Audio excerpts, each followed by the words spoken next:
Hello, it's Wednesday, and we've got lots to talk about as well.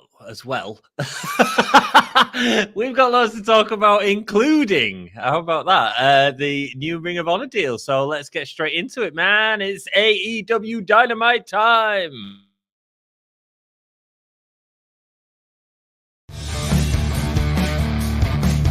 Hello, welcome, and give me a hell yeah. Give me a whole yeah. Give me a whole yeah. From the Spanish god, Sammy Guevara. Cheers to everyone watching in Yorkshire and beyond. Hope you guys have a great day from the Spanish god. Shout out to Dom. Shout out to Anthony. You guys are smart because you're fans of me. And anyways, have a great day. Did you know that Sammy Guevara section was filmed on the day of All Out, which was when he faced Matt Hardy, and obviously Matt Hardy ended up with concussion. There we go. We got a minute until Dynamite. It's time to put on some music, and it's time to talk about the card, because it's a very stacked card this evening. A way too stacked card, in my opinion. We've got Jon Moxley going up against Claudio Castagnoli. No, Jon Moxley and Claudio Castagnoli. This stream is not starting well. I can tell Sassy's not here. And going up against Rush and Preston Vance in a Texas Tornado match. We've got Mark Briscoe versus Josh Woods. Britt Baker versus Toni Storm versus Ruby Soho. A three-way action. Incredible acts there. That should be fun. Hangman Page is going up against Kip Sabian. Orange Cassidy, Max Caster, Anthony Bowens are going up against Billy Gunn. Billy Gunn are going up against Jeff Jarrett, Jay Lethal, Satnam Singh, and Sonjay Dutt. Four-way action. And Jeff Jarrett on the show, who obviously lost his father early this week. So I'm sure there'll be a nice tribute for that. The show started. I'm assuming they're going to pop up a card for Jarrett's father. Penta L0 and Rey Fenix will be in action. And there we go. In memoriam, Jerry Jarrett. 1942 to 2023. Good for him, man. Good innings. AEW World Champion MJF is set to appear this evening.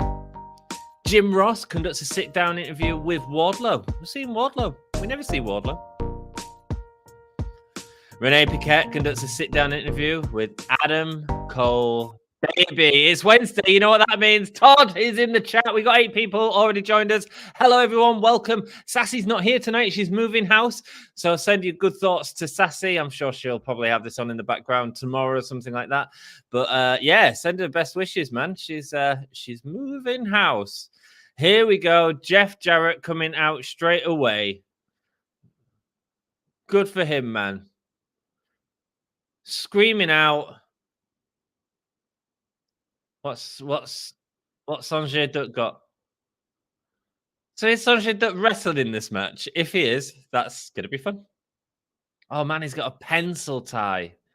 He's got a pencil tie. What is that all about? How are you guys doing? How are you doing, Todd? Nice to see you. Nice to see everyone. Thanks so much for joining us. It feels like too much of a stacked card, to be honest with you. It feels like there's a lot going on in tonight's show. Property of Sonjay Dutt. Probably buy that tie.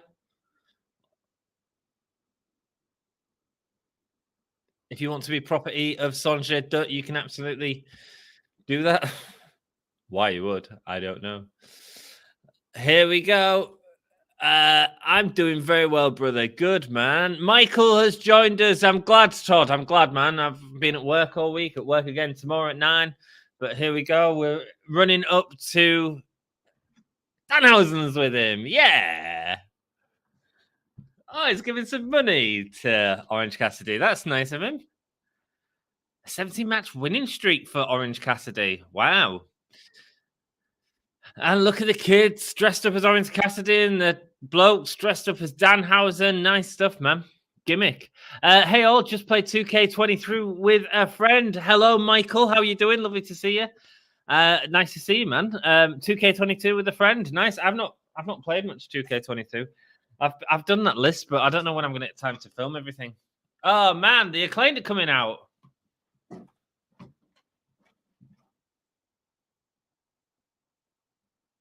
Oh, your dad was a legend. You're just a douchebag. You're a nepotism baby like the ass boys.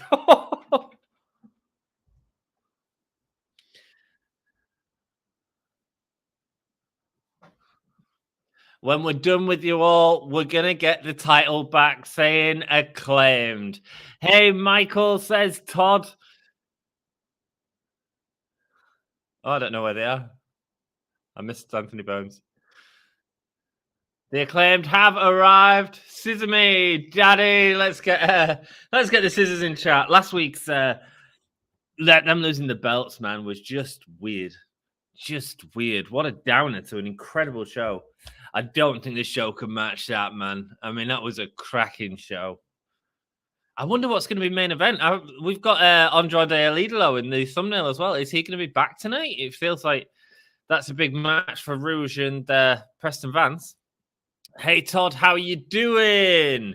Yeah, you can get a vote. You can absolutely get a vote. Let me just get it up, shall I? And Michael's got the scissors in chat already. Nice one, Michael. Let's start a poll. Who wins? How you doing, Hassan? Nice to see you.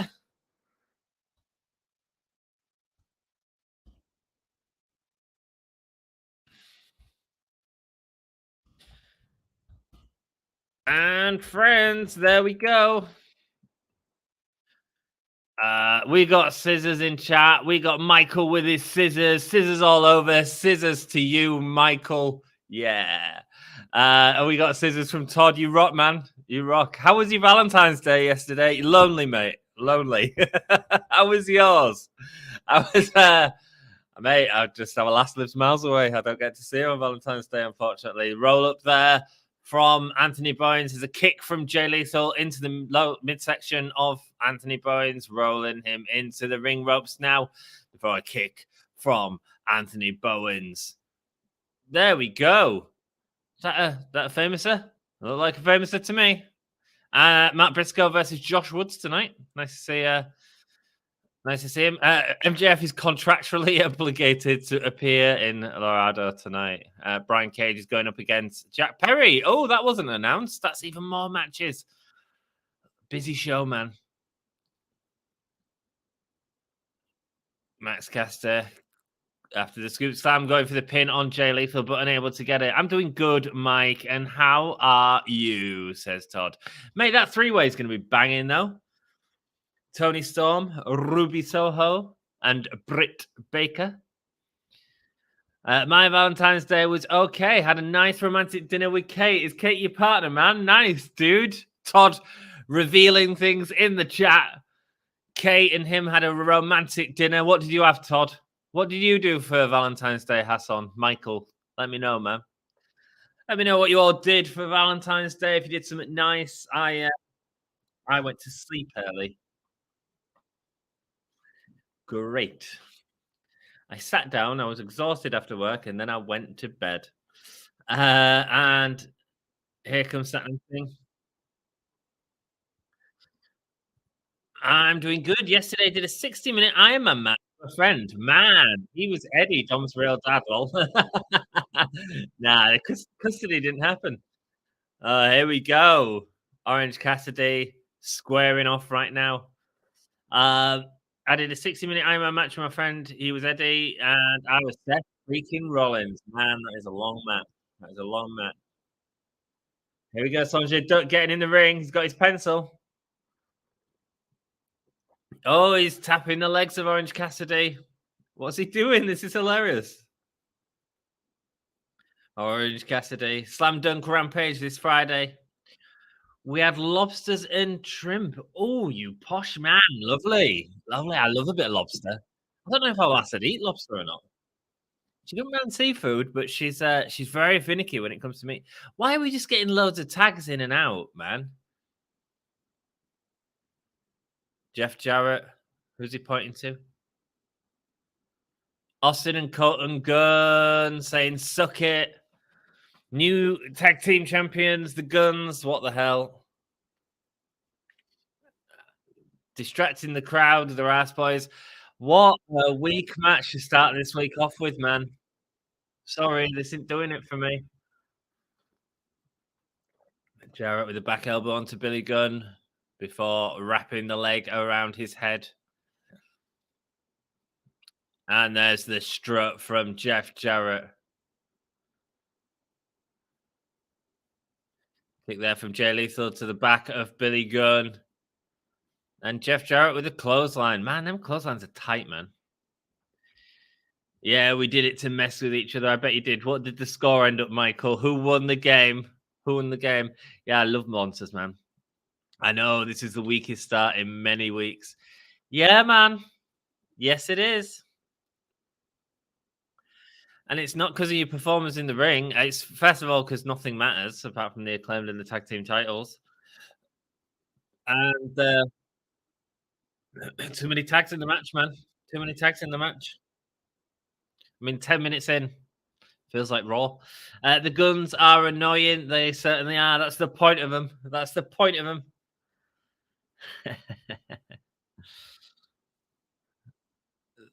The Guns trying to start a chant. At least the action's being focused more in the ring there now. Sonjay Dutt attacking Billy Gunn. Billy Gunn looking at him. Billy Gunn's annoyed. And Sonjay Dutt tags out to Jay Lethal again. Thanks, man. Oh, let's put the new banner on, shall we? Guys, have you enjoyed our video this week? We had a fun time doing the scariest wrestler of all time. Make sure you vote on that video. It really helps us out. Lets more people see it.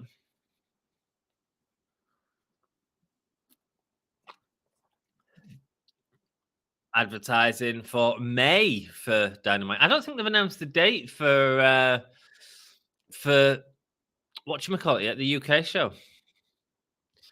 Oh, Norma's joined us. Welcome. Nothing like a Valentine's Day scissor. Norma, that is so romantic, is all I've got to say. So romantic. Love a good scissor. Nice to see you, man. Hope you're doing well. You think they had a better match since last week's ending was horrible? Yeah, man. Yeah, and I mean, you've got Jarrett and Lethal there who were banging. We saw them have a cracking match against, was that the Acclaimed? Yes, it was the Acclaimed, and they had a great match. But this is just four-man tag action. Satnam Singh and Billy Gunn in the ring. Oh, man. Satnam Singh don't move well either, does he?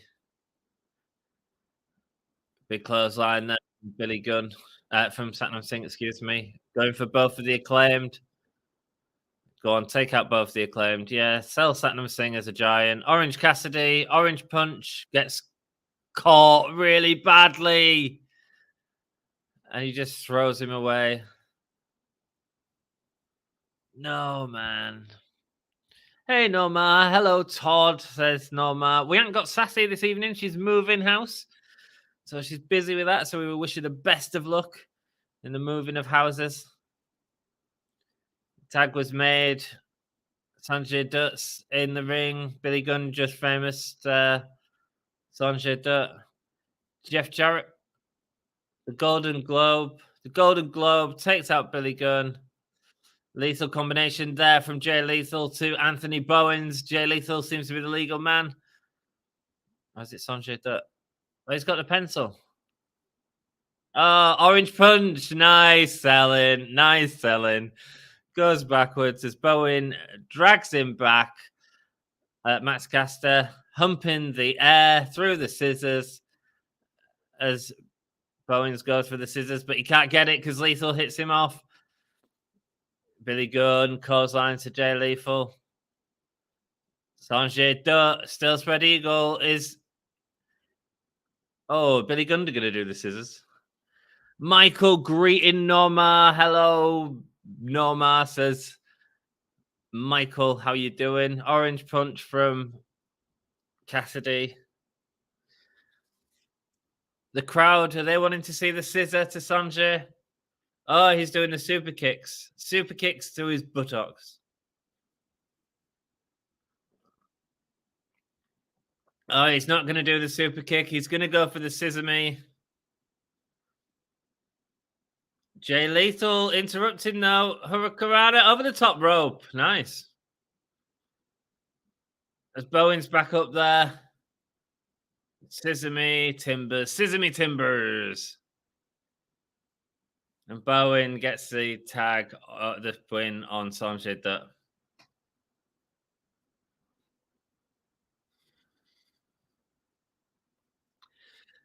There were good points towards the end of the match, but goodness me, man. After that sort of match last week with the Acclaimed and the Guns, we needed more than that, man. We needed some action happening there. Second half of the match was fine, but all set up for that scissor spot, which lasted for a long time. Hello, Michael. All is good. Glad to hear it, Norma. Glad to hear it, my dude.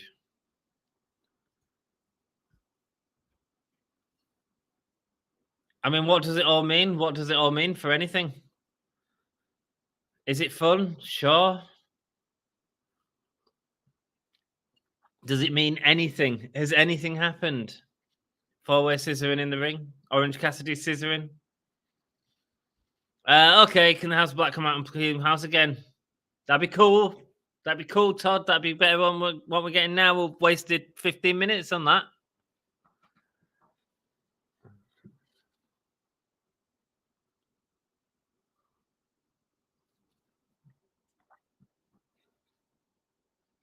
Danielson selling Danielson's shoulder now. And the young kid didn't know how to scissor properly. Here we go. A video package building up the MJF and Danielson feud. I tell you what, man, right? MJF. I don't think he's felt like a champion until last week. Last week, it was a big part of the show, man. Big part of the show. And I think it really worked. I think, first of all, the match against Takeshita was insanely good. I think the stuff with Danielson was actually handled really well. Really well. Sort of did something different with it. Scared and desperate man, says Danielson.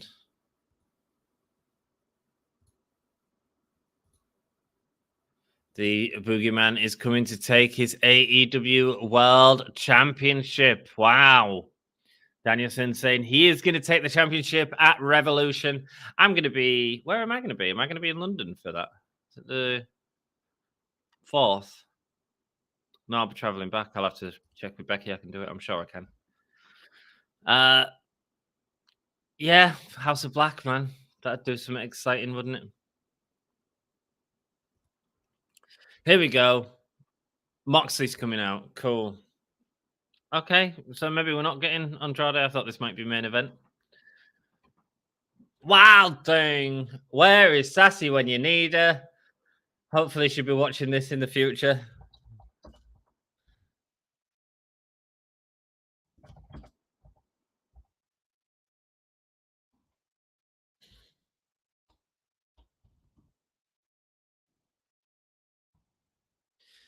There we go. Rouge and Vance, or Mox and Claudio. Guys, in the last vote, it was actually 50-50. We had a 50-50 vote for the Acclaimed and Jeff Jarrett and friends to win. I thought the Acclaimed and Orange would win, but I mean, there was nothing really doing. Sassy is feeling a disturbance in the force. Sassy is Sassy will be watching this back. I have no I have no doubt. That's the words, mate. My words aren't coming out tonight. What's up, Ann? Nice to see you, Jeff. Thanks for joining us, brother. A bunch of random matches tonight. Should be interesting. Hasn't been so far, Jeff. That first match didn't do out for me. Right, okay. Rouge and Preston Vance starting up. I'm excited for the three-way women's match. I think that'll be great.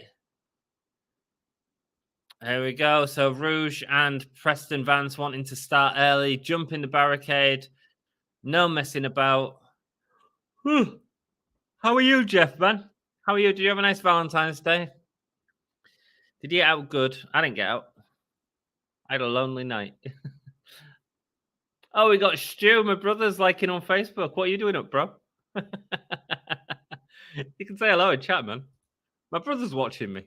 It's weird as Mox is attacking Rouge on the outside. Vance is attacking Claudio. BCC time. BB sign is a completely different search. Um, yeah, man. Main event might be the Toni Storm match. Mate, I'd be down with that, man. Toni Storm rocks, Ruby Soho rocks, and it's Britt Baker, isn't it? I mean, all of them are stars, man. All of them are stars. Oh, excuse me. Bless you, man. All fighting up the stairs now. Check out that cowboy hat that dude had on. That was a sweet ass cowboy hat. Here we go. Let me change the title for you guys. Moxley's lost his balance going over and he's fallen over and Claudio's helping him up. What's he doing? What's he doing? There's beer and fudge on the floor, says Taz. Nice, man. Yeah, I'd be down with the Toni Storm as the main event, man. Oh, I've got a funny nose. I've actually been sick over the past couple of days, but on the upswing, hopefully. Sorry to hear that, Jeff, man. Sorry to hear that, dude. That is not good. I was sick a couple of weeks ago. I was on antibiotics at the time, and God, I felt awful. Well, I hope you feel better soon, man. I'm glad you're on the upswing. Why is Mox going over the top? It felt lazy, man. Oh, come on. What's going on with the show? This is Dynamite, man. Claudio beating on Preston Vance now. Hi, Ann. Hi, Danielle. How you doing? Nice to see you. Thanks for joining us. Hope you're having a cracking day. Hope you're having a cracking day. And hope you've all voted on the scariest wrestler video. And I'm not saying vote for me, as Dom accuses me of sending people to vote for me. To vote for whoever you feel. But check out the video, man. And my birthday is Saturday. Elimination Chamber. Nice. Happy birthday, Daniel, man. Hope you have a wicked day. Hope you get everything you want. You get some cool stuff. Rouge. There we go. We've got a massive lime green cord. I wonder if that's going to come into play.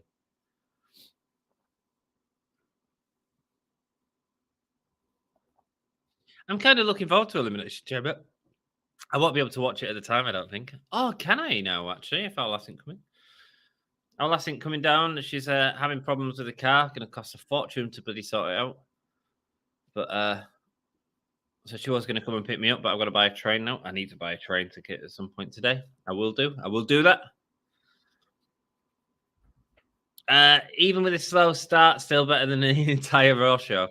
I was thinking about that earlier, like the SmackDown show, like the wrestling was garbage on it. Like there was some cracking angles on it, but the wrestling's like just throwaway.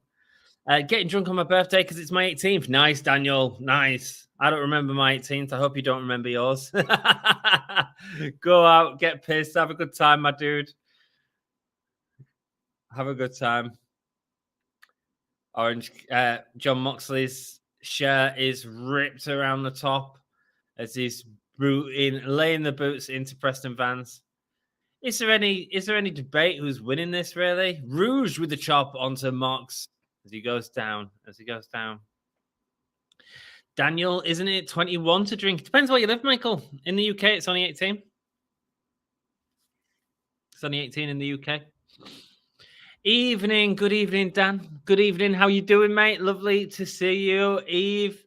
Pro Wrestling Eve is in the house, guys. Dan, you are more than welcome to join. This show is dragging already. You want to join? You can. Who wants to see Dan on the stream? Let's get some upvotes for Dan. 18 in the UK. OMG, the Wizard from Eve is in the house. Absolutely, Todd. Absolutely, man. So speaking of scariest wrestler of all time, we did our Ant versus Dom. Who is the scariest wrestler of all time? Who is your scariest wrestler of all time? I want to hear it, man. Really, you lucky sons of guns, lol. I know, right? Yeah. Oh, a bit sloppy on the apron there from Rouge. Big boot there from Claudio. Clothesline going up for the European uppercut springboard. Michael says, Dan on the stream, sign me up. Todd saying, I need me some wizard on camera. Hogwarts Legacy has just come out. Dan's more than welcome to join if he wants to.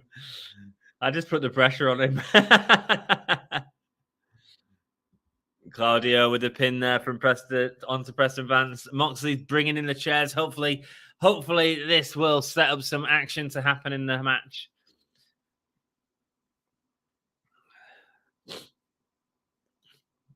Moxley there with a big clothesline onto Rouge as Claudio Castagnoli sets up the chair on the turnbuckle. Nice stuff, man. Nice stuff.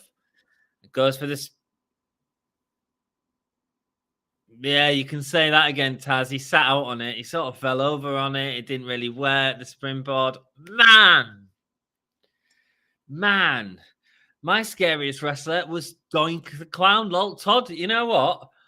Chlorophobia is a very real thing, as Adam Page is in the back wrenching up his fist. What's going to happen? Are we going to get a build to that for Revolution? Feels like it makes sense. Hangman Adam Page and Kip Sabian is still to come tonight. Yeah, Doink the Clown, man. I mean, that first incarnation of Doink the Clown was pretty freaking scary. Scariest, I got to think Kevin Sullivan. Nice. Yeah, great shout, Kevin Sullivan. Or Taker, but the Darkness Undertaker, of course, man. Of course. Yeah, great answers, Michael. Great answers. None of them are wrong, man. Moxley throwing Preston Vance into the corner. Oh, no, Rouge. Oh, no, it was Preston Vance. Rouge now attacking Moxley and Claudio in the ring.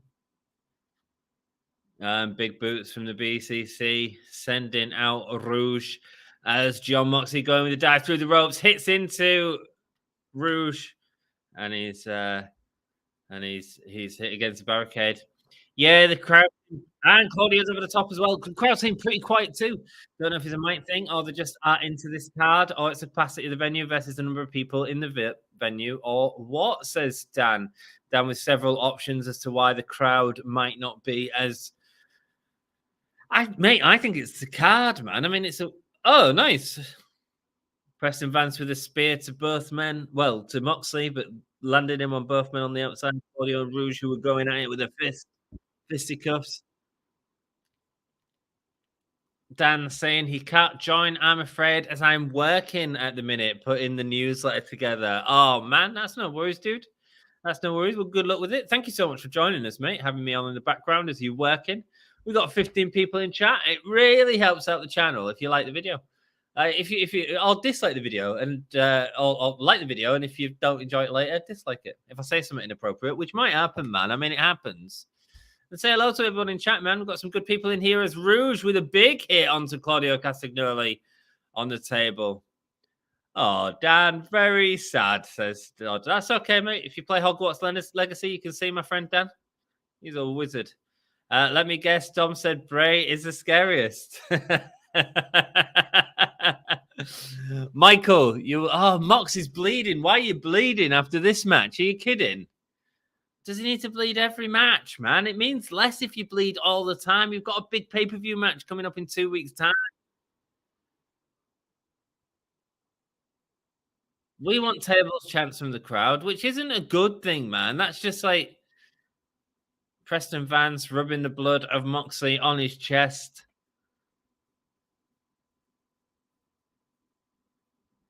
It means less if you're bleeding all the time, Mox, man. This isn't a match you need to bleed in.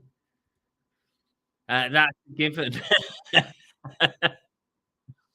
He wasn't going to, actually. He wasn't going to. He had several. We did have a good chat about other wrestlers as well. Like, Dan, who's your scariest wrestler, man? We did have a good chat about other scary gimmicks, and it becomes a larger question of what is fear, what is scary to us. Like Todd said, like some people would say Doink the Clown, and that's absolutely legitimate, man. Mox fighting back from Rouge and Preston Vance. Going into the Irish whip, sending Preston Vance in first.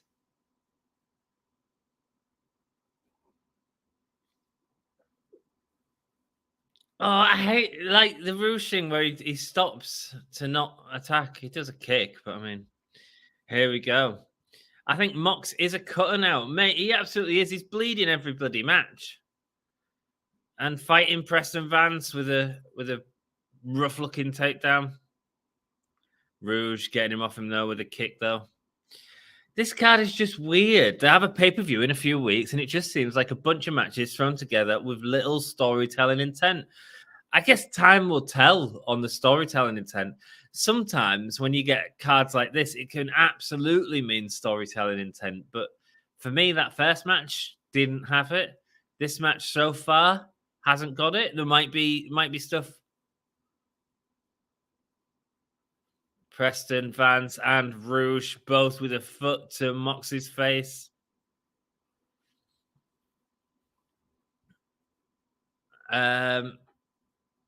Yeah, we'll see, Jeff, man. They've got time. I've heard Thunder Rosa is back, actually. She's on the Spanish commentary team, so that's good. Clearly, her injury is taking longer to heal than expected, but she is back on TV in some respect. Mox is the new Ric Flair. Yeah, man. Yeah, he is. Bleeding every week. I love Moxley. I think he's done incredible stuff. I was never a massive Dean Ambrose fan. I wasn't a fan of his first run, but by God, he's been doing cracking work as of recent. This just feels a bit out of nowhere, doesn't it? Elbows from Rouge to Mox. It's also supernatural versus horror, which is our chat came down to. Absolutely. What is fear to you? What is fear to you? Yeah, interesting. And that's one of the things, because I chose my scariest wrestler was more real life fear. I nearly went for New Jack, actually. I think New Jack's pretty scary, you know. His legacy becomes something of fear. The stuff he did in matches was crazy. Never quite knew what he was going to do or if he was going to take it too far, which is actually real life fear to me as well.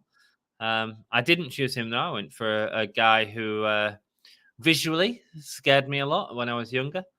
Yeah, man.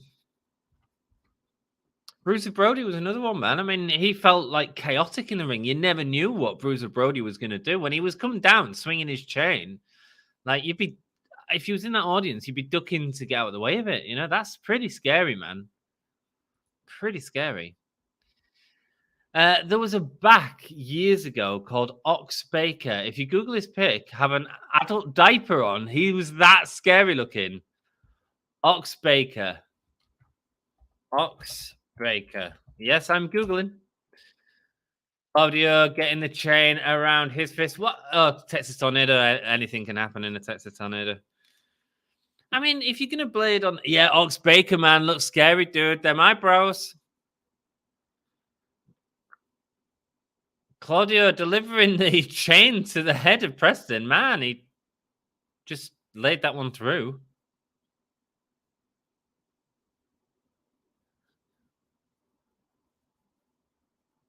Claudio again wrapping the chain around his arm.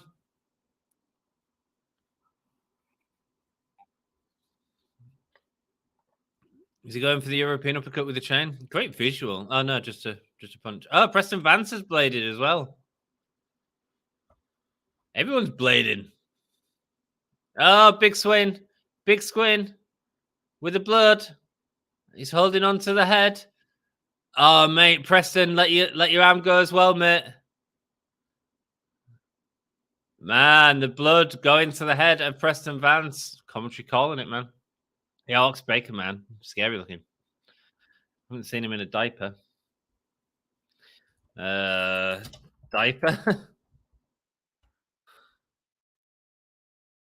No, I can't see that.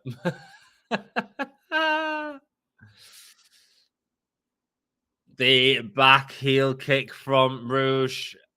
An RKO from Moxley. A disco lariat from Vance. Kick out. Cool. I used to love Texas Tornado matches. I thought they were like really exciting, but Preston Vance is bleeding, man. Bleeding heavily.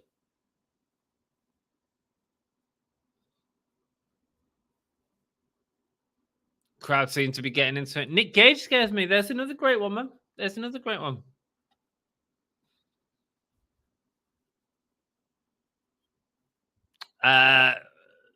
No, Ox Baker is scary. He certainly is, man. Oh, nice gem in there from Rouge. Sider suplex from Claudio Castagnoli, and now we're getting Claudio Castagnoli and Rouge face off.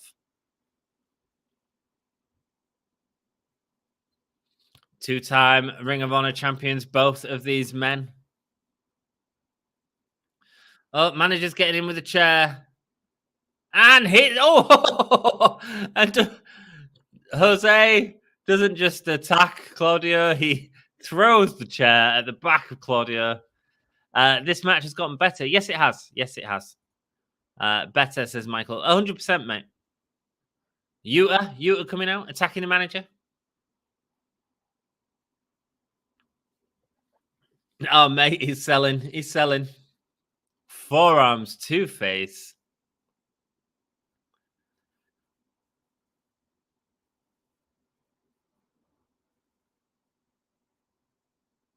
And a European uppercut from Claudio to Rouge. Nice. Ox's finisher with a heart punch. Nice, man. Nice.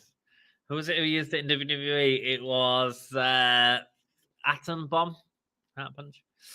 Actually had two people die within a couple of days of getting hit with it. Wow. Was that true or was that spear? A kick out. Vance with a save. Wow. Of course, neither was related to the punch. Yeah. But he played the angle up. Yeah, man. Of course he did. Of course he is, man. As he would. Rouge attacking. Claudio going onto the outside of the apron. There's a chair set up there, ready for him to go. Rouge going for the spray over the top rope, but Claudio able to get the uppercut, man. The chain with Preston Vance over Mox's neck. And there we go. Headlock takedown. And then using the chain to choke Preston Vance before laying in the elbows. Oh, nice positioning. Oh, and wrenching on the arm with the chain. That's it. That is it. Nice.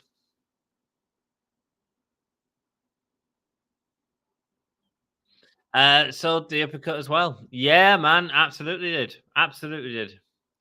Yeah, the match certainly got better. Just a brawl at the start, but got a hell of a lot better. Wild thing. Rouge is good, man. Rouge is good. And good for Preston Vance. He's doing better stuff. And backstage, Kip Sabian's attacking Paige. Aubrey getting the Butcher and the Blade and Kip Sabian out. That match is supposed to be happening tonight. Is Adam Page going to be cleared to wrestle? Banged his head in the back of the fence. It was John Silver and Evil Uno who came up to save him, as well as Aubrey Edwards, new member of Dark Order, Aubrey Edwards. Ooh, that's not a bad idea. Get a referee in Dark Order. I'd be down with that. And Moxley played so much he could probably be busted open by a stiff breeze at this point. Yeah, man. Yeah. And it doesn't need it all the time, you know. Like that match, if the Blade didn't come in like later on when they'd sort of introduced the chain into it more, I could have got behind it a bit more. You know, give me a justification for it. I just sort of, as I pour more alley, wine, ale. Is that Mankind has never really got the credit for being so scary. Yeah, man, Mankind, Big Foley, Cactus Jack as well. Could make an argument for him for sure. Dude, it was scary in many respects. Wardlow and Jim Ross now. What's next for Wardlow?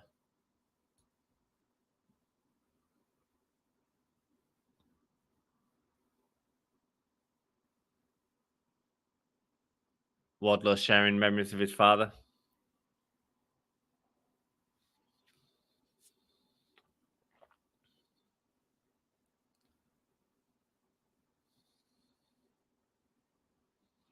He wasn't in his life much as a child, a young adult.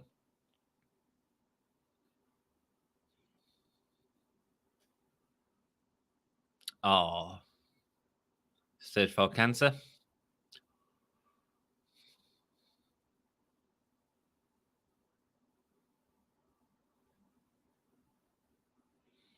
Man.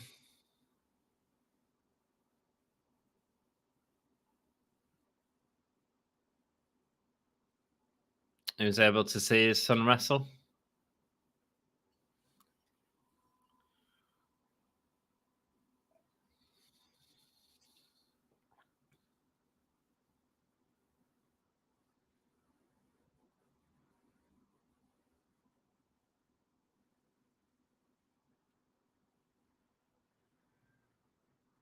Man.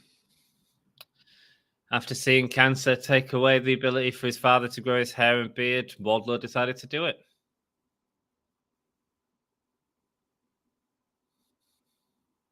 And Joe took the hair.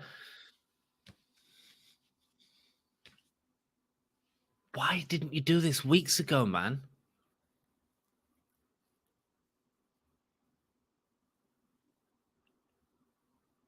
Mate, he's changed a bit too much. He's changed a bit too much.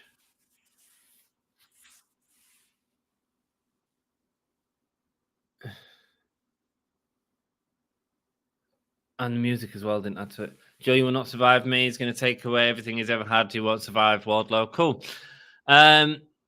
Shared some stories about our lives in the time we were together, like a tag team for 2 weeks. Well, yeah, that's kind of what I was thinking. I was thinking also he got beat by Joe weeks and weeks ago, cut off his hair, and we haven't seen him since. And now I feel bad. Pretty much my story. Yeah, man. Yeah. Don't feel bad though, man, because that's a valid point, man, that you raised. Here we go. Josh Woods versus Mark Briscoe. Hopefully they do some good stuff with Mark Briscoe. So, yeah, of course, now's a good chance, I guess, to talk about the fact that Ring of Honor is starting up again in March. They are filming it at Universal Studios in the US. I assume Florida. Obviously, there's a Universal in LA as well, isn't there? You better watch what you're putting your hands on. Josh Wood saying to Matt Briscoe. Oh, it's popping in my ears.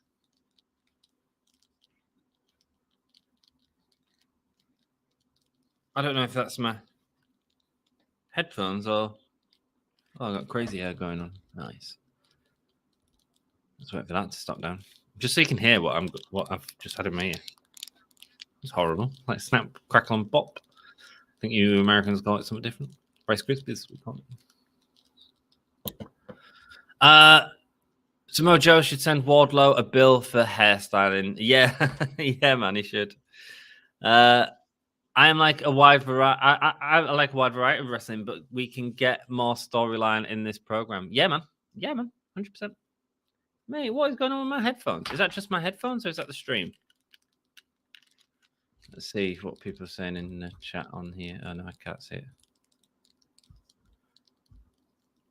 Why the hell has that happened? Oh, mate. Let's just restart them.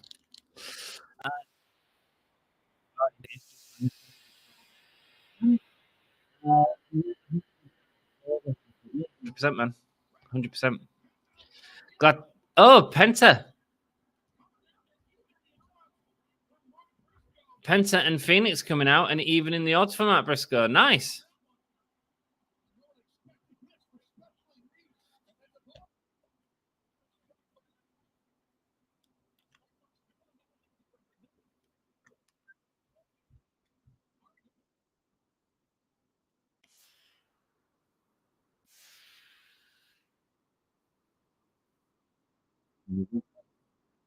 We get to see Mark on AEW now. It's a shame we didn't get to see him with Jay. May Jay's soul rest in peace. Absolutely, man. Absolutely. It is a shame.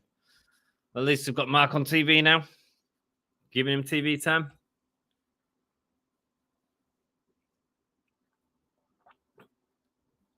Sending Mark Briscoe into the stairs now. Yeah, Dan, they absolutely needed to do that before the haircut. Oh, guys, if you haven't liked the video from Dan's new account, help me out, man. Help me out. Give me a like. How many likes have we got? There's 15 people in. I appreciate that. Appreciate every single one of you for joining me. You could be doing out. You could be watching wrestling with anyone.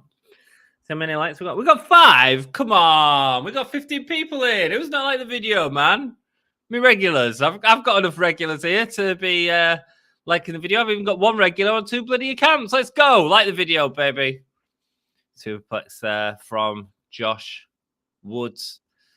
Let's get a poll, shall we? Everyone thought that 100% for Mox and Claudio to win. No doubt about it.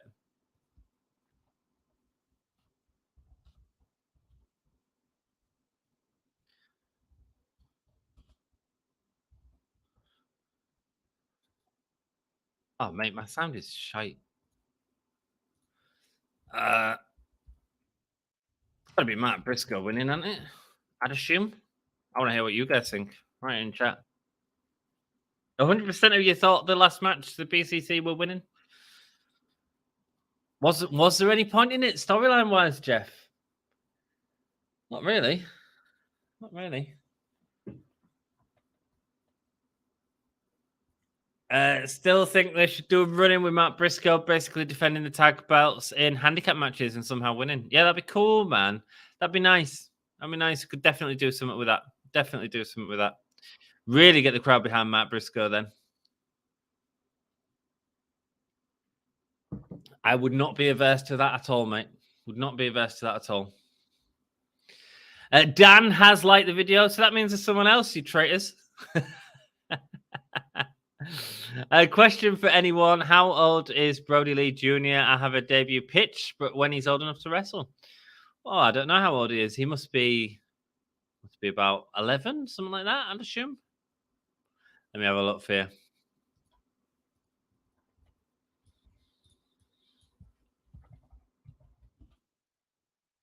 Woods going for the scoop Sam, but Briscoe able to get the roll up.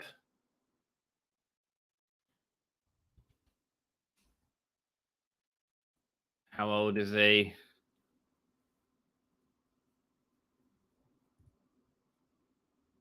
Oh, well, he was 8 when his father passed away, by the look of it.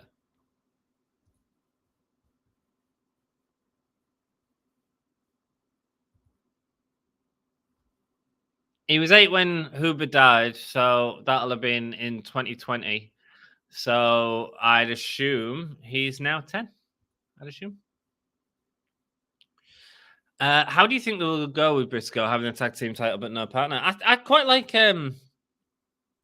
Jeff's thing, like having being underdog wrestling solo in tag team matches. I think that could be quite interesting. I think the crowd would be so behind that as well. I think it'd be a really great way to put him over as a single star. You've just got to make sure he's against the right tag teams. You know, like the Guns. Briscoe could have the Guns, couldn't he? Maybe. I don't know. I don't think they'll do that.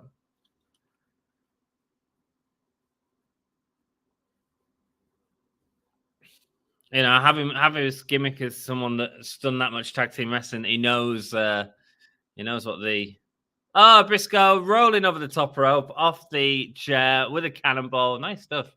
Hey, Norma, what about a mask partner who no one knows who it is? That'd be cool. That could be cool. That certainly could be interesting. Josh Woods going to the corner. And the clothesline from Briscoe. I'm surprised they're not mentioning the Ring of Honor TV deal. Well, not TV deal, the Ring of Honor Club.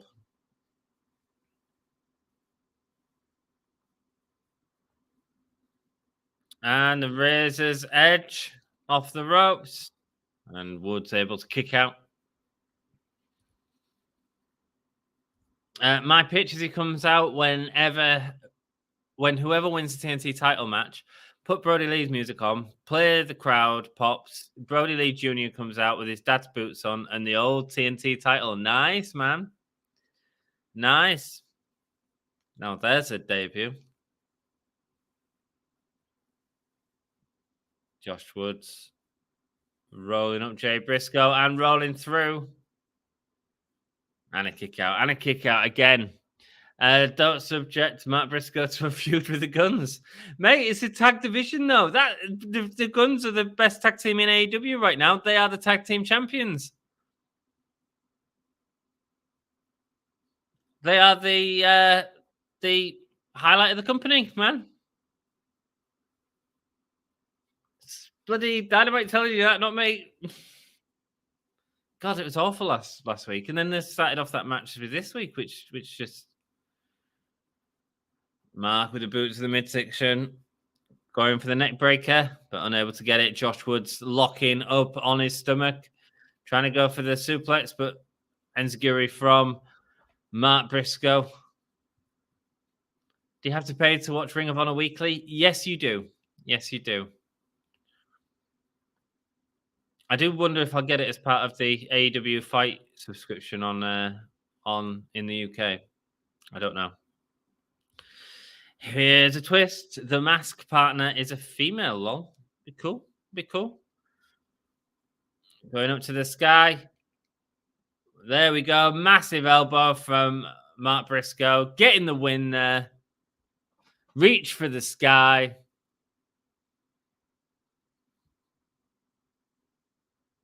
Nice match. Nice match.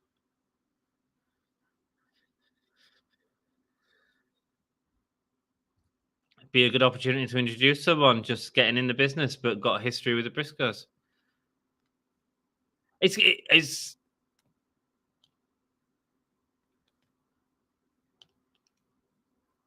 Matt Briscoe saying he's going to carry on.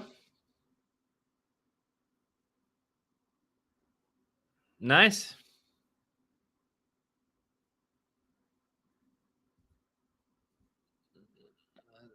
There's the froggy bow, the elbow. Nice stuff. Nice stuff. Thank God for Watch Wrestling, says Michael. There we go, man. There we go. I mean, look, I when I couldn't afford it, well, no, I can't really afford it now, but when I had less money, like watch wrestling, that's how I was watching a lot of wrestling. It's not great, but it is what it is. And then thankfully I could afford to pay the subscription for Fight, and I get to watch it without adverts in the UK. That's banging to me, Adam Cole so close to the ring, imagining getting back in there. Time to celebrate mini victory, says Adam Page. Talking about his concussion when he was able to look to the right. That was a small victory.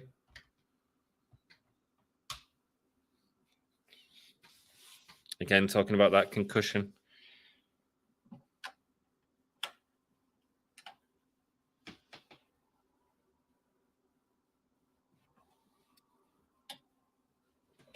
What does the next chapter look like for Adam Cole? Is he doing something at Revolution, do you reckon, guys?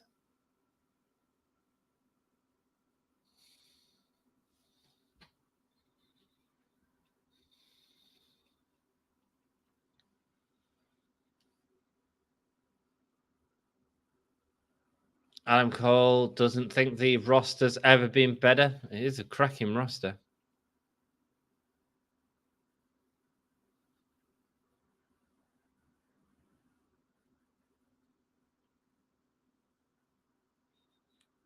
Renee trying to get out who he's going to watch, who he's going to wrestle, and Adam Cole not giving it away, baby.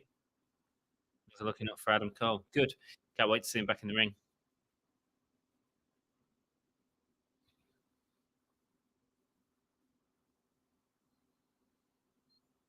Interesting. Still don't know what we're going to see from Adam Cole. Briscoe rates pretty high on the scary scale himself. Yes, he does, man. Yeah. Here comes, speaking of scary, here comes MJF. Look, I loved him last week, man. I thought he was really good last week. Agree, says Todd. Yeah, man. Cole versus Omega. I love it, but I don't think it'll happen just because Omega's got the trio titles at the minute. Unless it's to create a tag team with someone. I don't know how far away Kyle O'Reilly's comes out. If Bobby Fish isn't in the picture right now. I mean, Cole versus Omega was being built up, I'm sure. But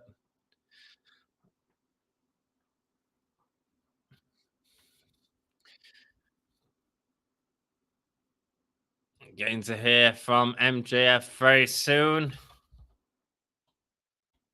Or did he just throw at that person?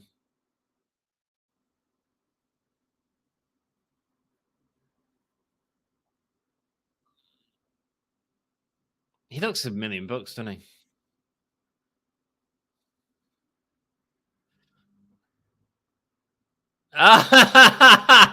Getting the kiss off the girl and then giving the middle finger to a fella. That's hilarious.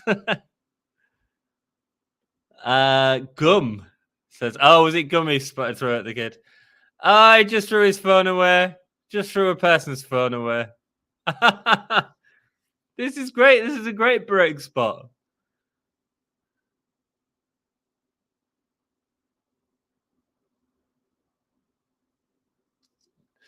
Two fans having a go at MJF.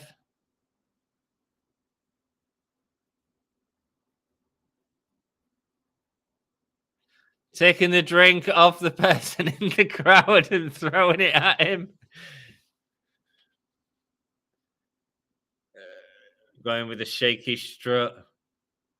The kid goes for a high five and he just bats his hand out of the way. This is great, man. I don't know if you guys are seeing this in picture.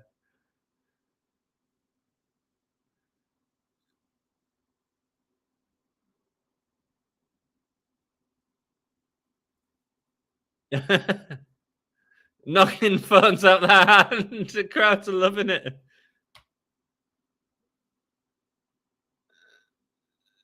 Going for some popcorn before throwing it on someone. Man. Can we do this every week? Like during the ad breaks, just get MJF to just make his entrance because this is great. This is great. What are you guys seeing this like on your TVs? He's got his microphone out. MJF the best, yeah. What a heel. Give him a bit of time during the ad break. What is there not to like about MJF? Great question. No, mate, he don't give a fuck, he said. Because we got kids in the crowd. Maybe if we wanted Texas, there would have been aborted. Like there should have been MJF on the mic on fire. This is like being at an indie show. Absolutely, man. Absolutely. But it's great. It's great. Some of these have to be plants. I'd assume so, man. I'd assume so. But the thing is, if he keeps doing it and the crowd know what to expect, then they'll start playing along with it. You know? And I love that. I love the fact he's really brutal before they come from an ad break saying that all the kids should be aborted. Jesus. No hablo español, says MJF. Saying that the people love Danielson.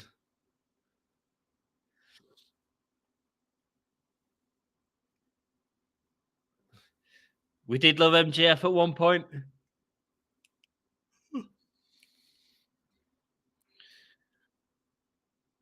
The Smokes used to be devil worshippers. Throwing a drink on a fan equals definite lawsuit in 2023. Really? Gold. Just give him a drinks voucher, you know, have someone behind MJF just giving out the drinks vouchers, man. Yeah, probably.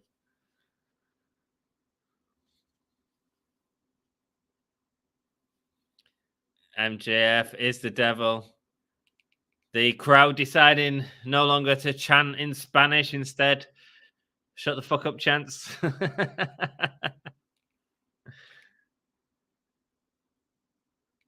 They don't love you, they love the man you betray.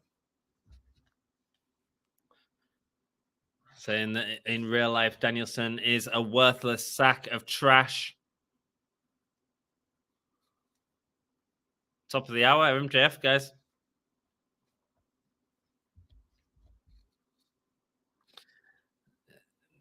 It's not the only reason why he hates him.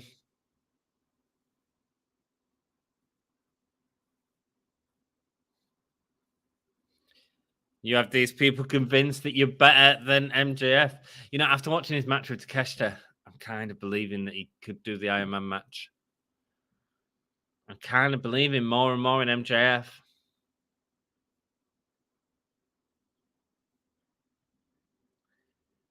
You people think Danielson's the best in the world?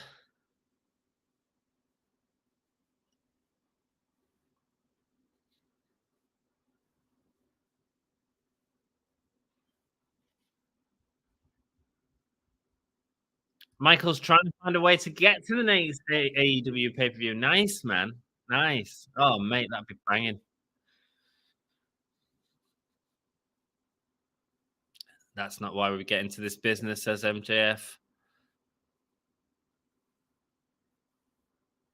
The only reason to get into the business is to become world champion. The joys of being a wrestling promoter. Mate, free drink voucher. Free drink. It's not that easy, is it, Dan? Asshole chants from the crowd.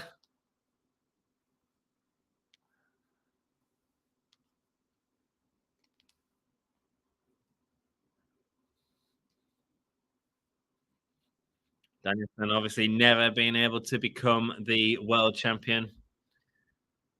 I love the way Jeff said 5-star bangers, which such derision. It says Jeff, yeah, man. Yeah, he's so good.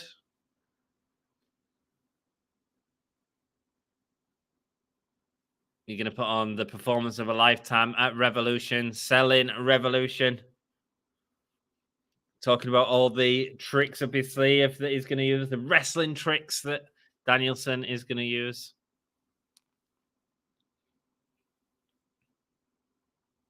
$60-minute, man. Long time.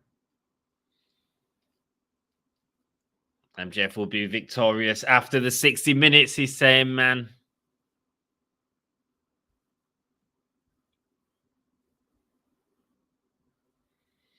Because you're not the best wrestler in the world. I am, says MJF.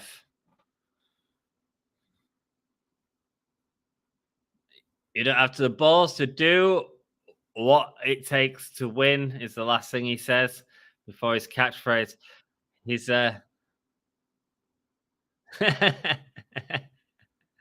sing along with MJF. Nice.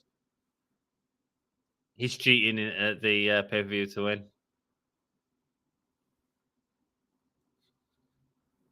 Mate, you might get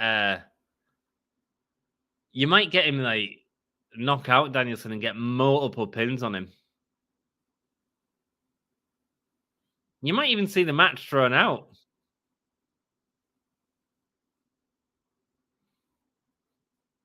MJF bringing out Christopher Daniels, the fallen angel.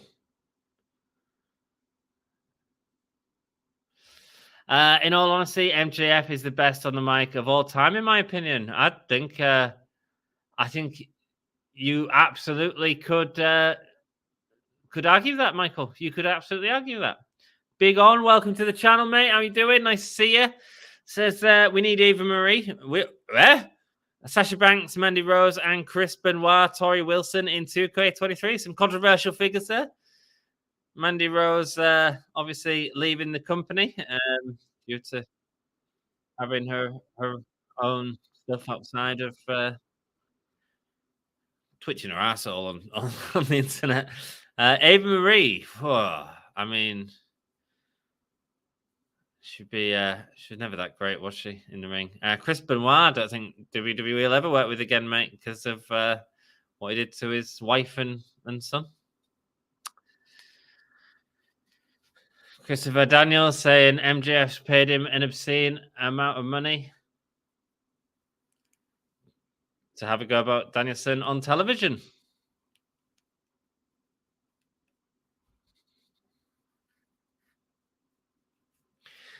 There's a time in his life that he would have buried Danielson. He's got a contact in.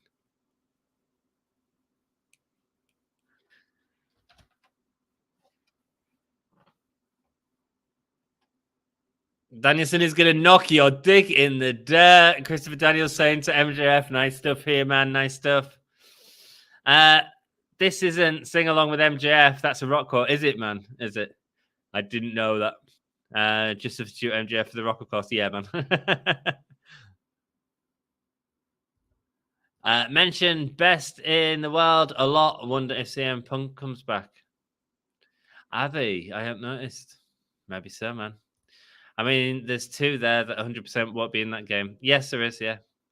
No, his eye's damaged, says Michael. Really? Well, that's bad damage, man. What's happened?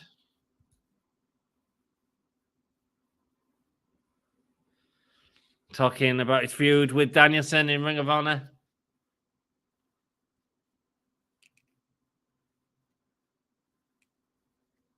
Christopher Daniels saying that the Ring of Honor television brought wrestling to fans that were starved of it at the minute.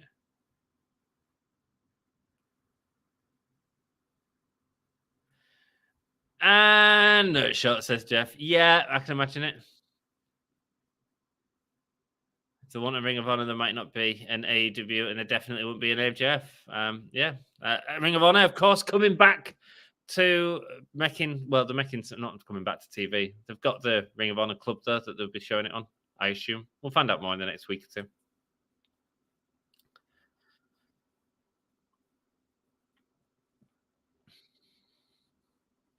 Danielson saying, Christopher Daniels saying that Danielson was a sponge. He learned everything he could about wrestling. And Christopher Daniels watched him do it over and over again. Come on, where's this enough shot, Jeff? Toni saw him become the world champion.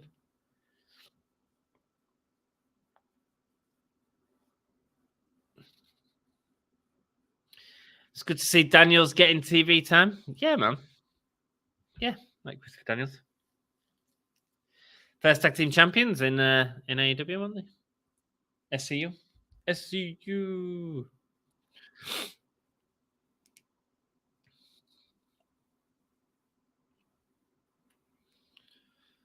Christopher Daniels saying that Bryan Danielson is everything that MJF wishes he could be. Lovely shot with the highlight on MJF from behind. Really nice.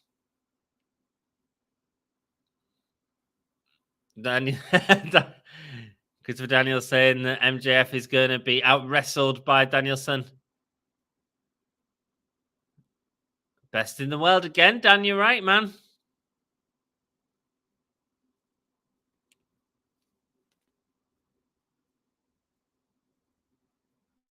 You don't walk away from me saying MJF. A massive slap from Christopher Daniels. Don't you ever put your effing hands on me. And there's the nut shot. And the salt of the earth locked in.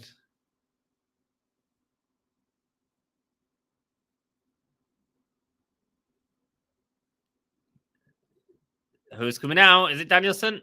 Yes, it is. Yeah. Oh, he's not bleeding anymore. He looks fine.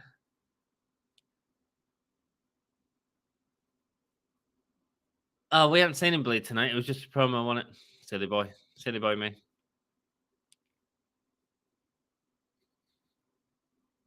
I'm the best in the world, MJF saying again. Best in the world again, says Michael. Yeah, man. I mean, there's been rumors that he's resolved the issues that they had. I'll have to see, man. Oh, mate, is this not main event?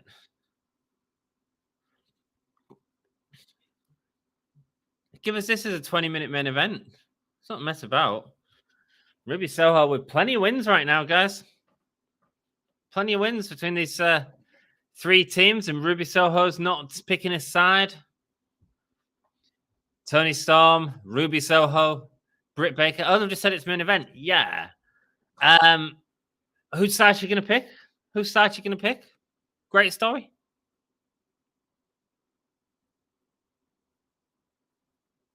The Guns, the best tag team in AEW, apparently.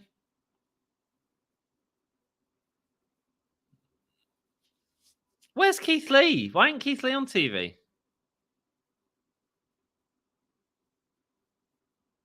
The Guns will never win the tag team championships, saying that everyone didn't believe in them, but the Guns were on top.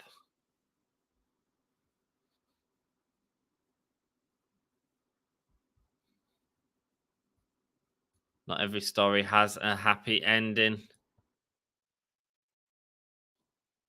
Welcome to the Gun Show. Show us the guns, everyone. Way. And here comes Jungle Boy. So in that last match, 91% of people said Matt Briscoe. Cool. Most people thought Matt Briscoe was going to win. One person thought Josh Woods was going to win. Who wins then, guys? Is it going to be Jungle Boy? Jack Perry? Who's he again? This wasn't even on the lineup. Penta El Zero and Ray Phoenix in action was part of the selling of this. I mean, they came out very briefly.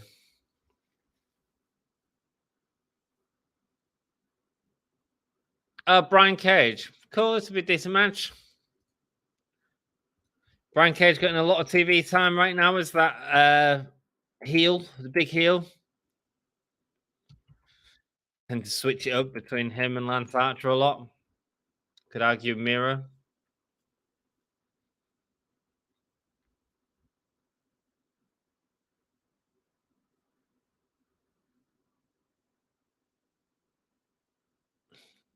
Jack Perry getting the win against Brian Cage in the last time they met up.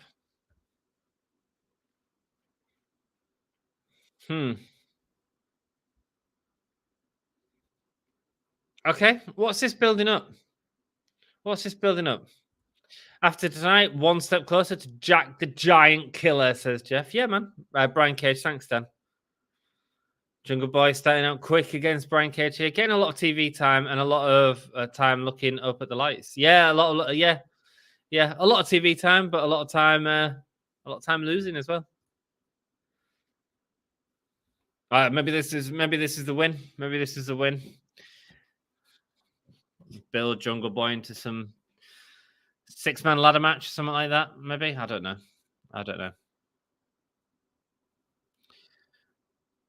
Jack with the tope, sending Brian Cage onto the barricade, running back, and again doing it again.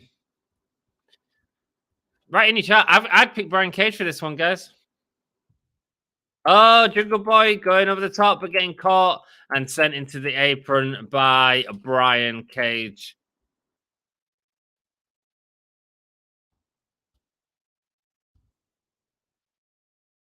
You guys are going to picture in picture. I'm not. I'm here.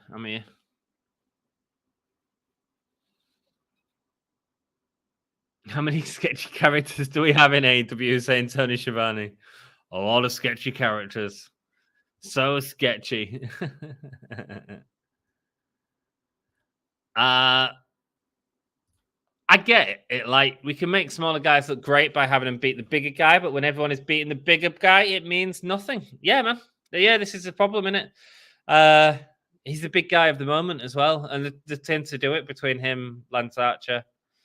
I wouldn't say Miro. Miro felt like he had his own story. It doesn't feel like Brian Cage has got a story. He's just sort of getting beat by people, you know. He was part of the 5-way going up against Danielson, the 5 trials of Danielson, which he lost against, obviously. I sure hope Cage is going over. Yeah, me too. Oh, Adam Page and Kip Sabian still to come. Is Adam Hangman Page going to be okay after the attack earlier on? And the main event is the 3-way women's event. So awesome. Hopefully they give it a lot of time. Massive chop there from Cage to Perry. I got Jungle Boy, says Michael. I read his contract is up soon. What, Brian Cage? No clue if he's signed an extension, new one, etc. Who's this Cage? Well, his contract was up ages, a couple of years ago, and everyone thought he was going to leave because they thought it'd be like the guy that WWE type of guy that WWE love. Um, yeah, and he hasn't, has he? So uh, he didn't go to WWE. So I don't know. I don't know what he wants to do. I don't know. Miro hasn't been on TV enough to lay down for anyone except for Darby. I don't think. Yeah, man, it's sad. Sad. I don't know what's going on there. I don't know what's going on. You can't have everyone on TV. I get that, but Miro felt like he had something going on, and then he was just sort of on TV, and we hadn't seen him in months. Oh, the power of Brian Cage just picking him up and throwing him overhead. I mean, the thing is, I think AEW actually giving a lot of stock in Brian Cage by giving him all this TV time on Dynamite. And if he was to go to WWE now and say, "Look, I've been putting all these guys over. This is the work I've been doing. I've been on TV this amount of time," I think he'd be quite valuable to WWE because he is a big guy putting guys over.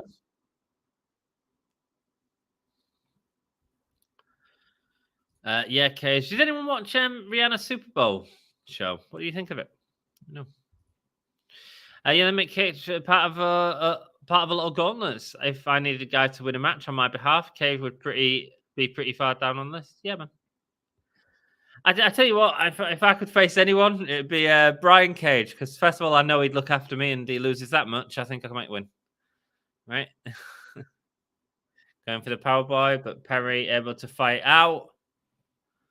Run into the back, but the high boot from Brian Cage putting a stop to Perry's momentum, and a drop kick from Jungle Boy onto Brian Cage. Guys, I appreciate you all joining me, man. We've got 12 people in. Do appreciate you all.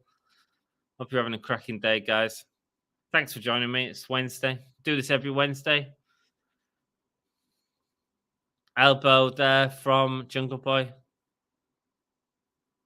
And getting caught by Brian Cage. Yeah. Going up on the shoulders of Brian Cage right now. Jungle Boy going to reverse it, but not able to instead. Wow. There's a power bomb, but he's at the back and he just swings him over the top like a sling blade over the top, sending him down. Nice stuff. Careful with the neck on that, man. Jesus. Never seen a power bomb like that before.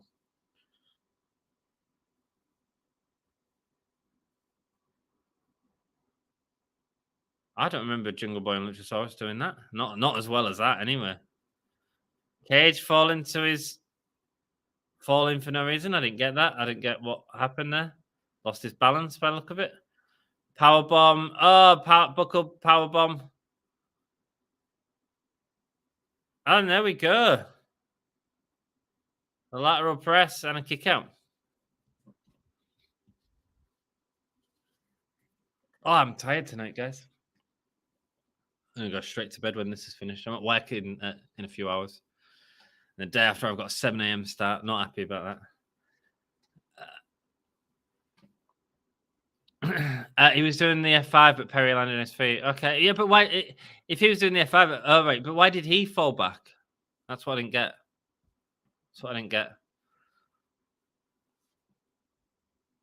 It didn't look right, though. Yeah. It's the back bump he took.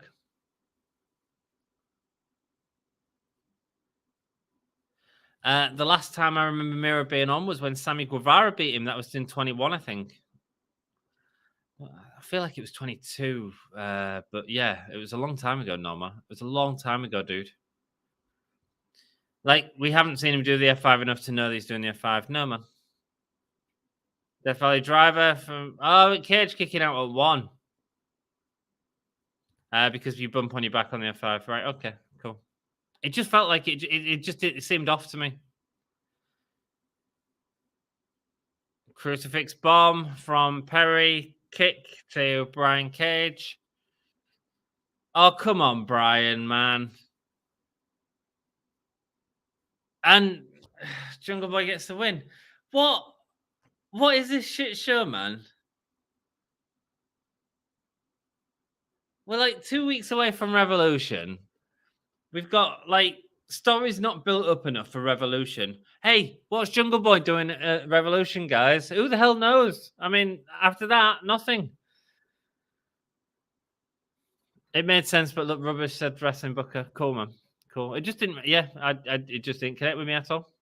At all, my dude. But I get what you're saying. If you Okay, Christian Cage is coming out. Christian Cage is coming out. Is he gonna be able to fight? He's got his arm in the sling by the look of it. Yes, he has. I told you, man, put the little guy over the big guy. Yeah, but it means no, man. If he loses all the time. Oh, pepper spray from Christian Cage. Guys, if they're not doing this at the pay-per-view, they shouldn't be frigging doing it.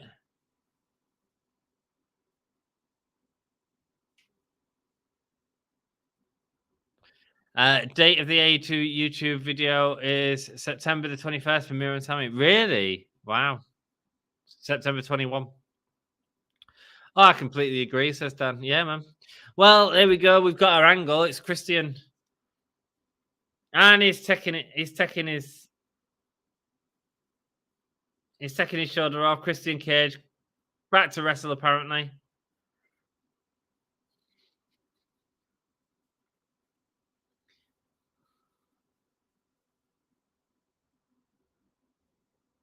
I'm not done with you. Going for the kill switch on the ramp. There we go. That's the match at the pay-per-view. Jungle Boy versus Christian. Kind of wish Christian had helped Brian Cage to win. And Jungle Boy is laid out. Oh, a special announcement about Revolution. Special announcement. What could it be? A first title match. A triple threat match. Why? A tag team battle royale next week. And then a casino tag team battle royale to determine the two teams going against the Guns. Why are they doing a triple threat for the sake of doing a triple threat? Why the... So the Guns' first title defense is a triple threat for no reason. They claim saying they were screwed last week.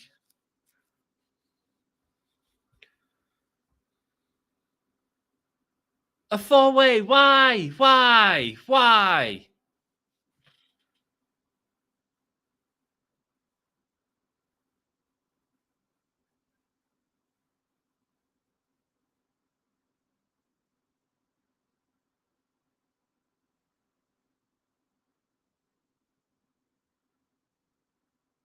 Everyone loves the Acclaimed. They're just... two-time champs, and that's a mic drop. Mate, this is poor, man. Oh, mate.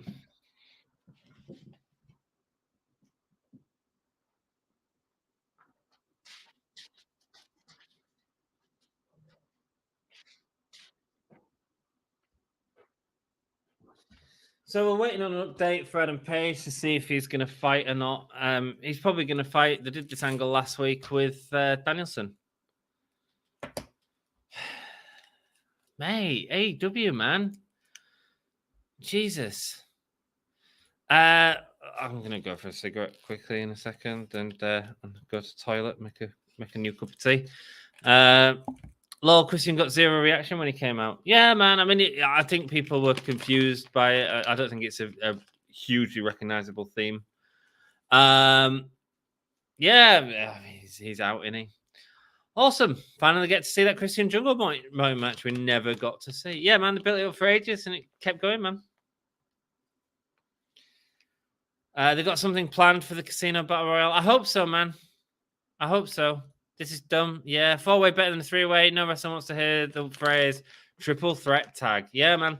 Mate, the problem is, like, You got the Guns, you got the Acclaimed, two very green teams, man. We saw what they did last week. You're going to need some veterans in there. Who are the? There's a question while I go for a quick break. Who are the two teams you put in with them? I want to know. That match is going to be a cluster. If last week was out to go by, man, depends who the other two teams are. I don't know, man. A 4-way, but horrible booking. It come out of nowhere, man. Why are the Guns first defense going to be in a 4-way? Almost everyone's been getting zero reaction tonight, sadly. Either the crowd are quiet or there's mic issues. Yeah, I think the crowd are quiet. Yeah.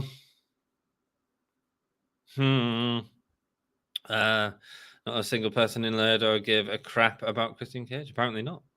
They're wanting to spice the matchup as don't trust it for pay-per-view, I guess. Yeah, man, but that's not. Look at the tag division; it's incredible. Look at the history of tag matches, in AEW, all the bangers we could have had that could have main evented pay-per-views for sure.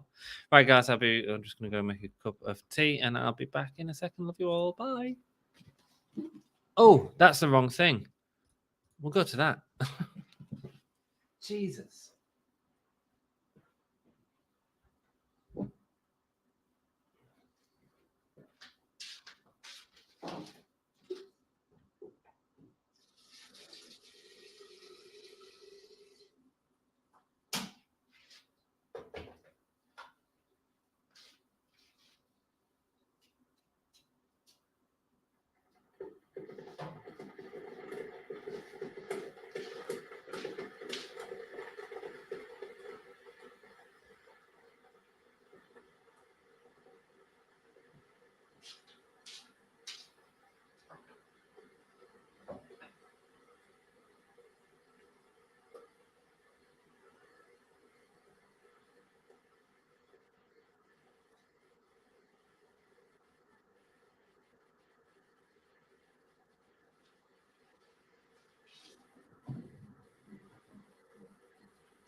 Oh, Brian Cage did come out. Not Brian Cage, Adam Page. There's lots of pages and rages and all of that. How are you all doing? Thanks for sticking with me. Surprise, Red Dragon. Nah, Cal O'Reilly is still be injured, and Bobby Fish is not with the company anymore. So I can't see that happening. I just think they have such a big roster, but Tony Khan feels like they need to include everyone in every pay-per-view, and sometimes that doesn't work out for the best. He kind of does have to include everyone in the pay-per-view, and that's part of the problem. And we'll go into another break because that's what apparently we do.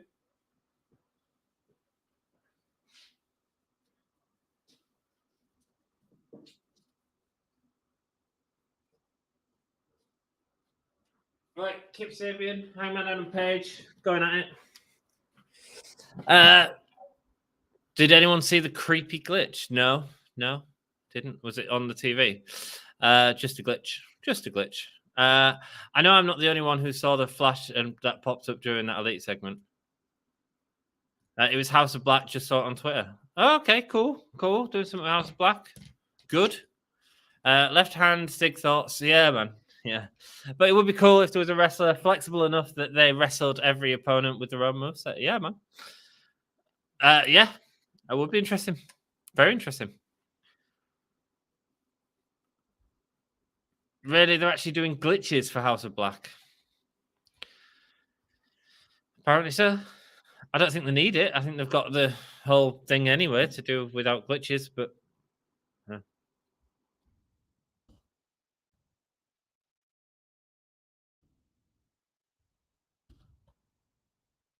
Of course, Adam Page is winning this. Are we going to see some build up to the Moxley Adam Page match? I'd assume so. Looks if that was to tease Elite versus House of Black, I'm all for it. I'm all for it to tell the bloody story. You've got 2 weeks, man. I don't just want the House of Black and the Elite in a 2-week build for Revolution. Like, we need more than that, man. Need more than that. That's not good, man. We just had all that with Bray. It feels like a rip. Right. I completely missed it, guys. Sorry. Will teach me to make a cup of tea. 2:30 in the morning. No wonder I can't sleep.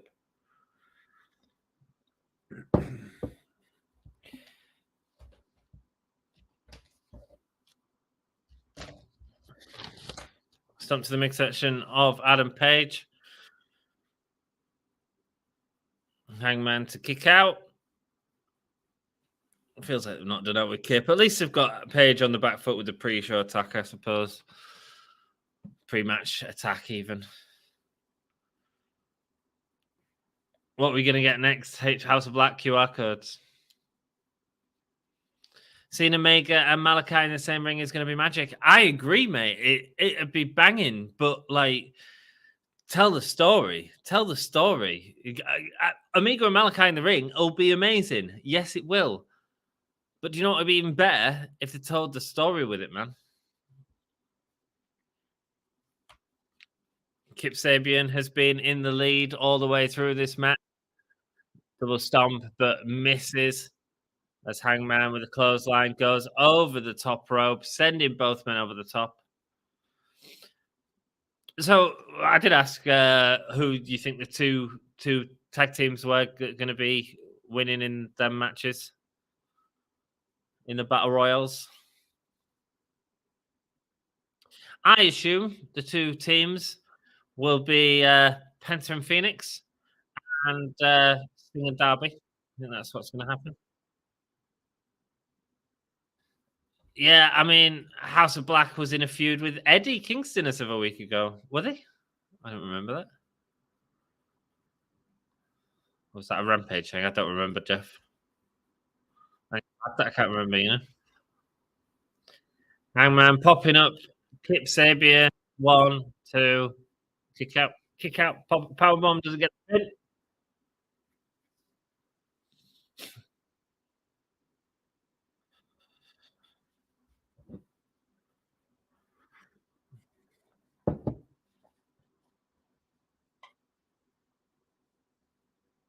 I feel like losing that belt at thingy as well. It was mostly a Rampage feud. Thanks, Jeff, man. Cheers, dude. Sorry to be so negative tonight, guys. I'm just not feeling the product tonight at all. And keep Sabian putting look, the wrestling's been good, and that's what AEW is a lot of the time. But the booking's just diabolical.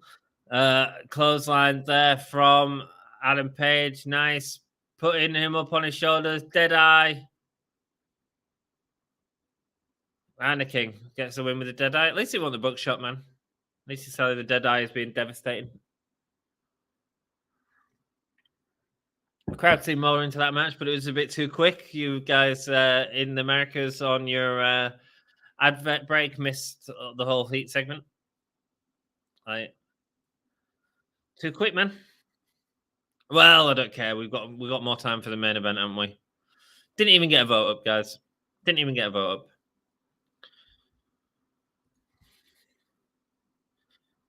All right, let's end the last poll. 57% of you thought Jungle Boy was going to win. I thought Cage needed to win. Right, what's going on? Right, John Moxley's coming out. Cool. This is what we need. We need build, man. Buddy Matthews wanting the dream match with Omega. I imagine them to be great. Give me it as a main event on Rampage. Get people to go watch Rampage, you know? Or Dark, you know? Moxley's got a microphone. Just feel like a 2-hour episode of Rampage more than an episode of Dynamite. Yeah, man. Toni either needs to kick the Bolivian butler and focus, kick the Bolivian butler and focus Bolivian butter. I just got what that means. Moxley saying he got pinned in the last time they was up against each other. Or bring in someone else to help book. Mate, when Ring of Honor starts, it's going to be even worse because he's going to be focusing on getting that good to get the good money for the TV deal, man. Thanks for joining us, official Misfits game. I hope you're doing well, mate. I know you're on the Twitch. I appreciate you coming. Do this every Wednesday.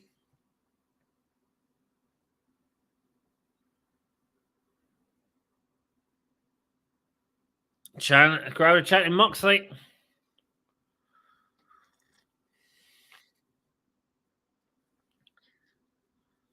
Page isn't happy with the last match result.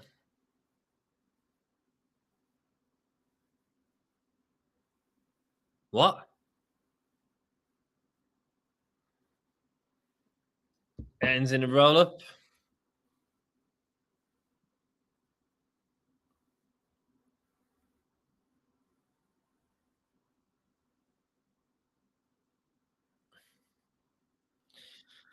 Two men going in alley and only one come out. He thinks this ends when only one man is left standing. Ends at Revolution. Maybe last man standing match.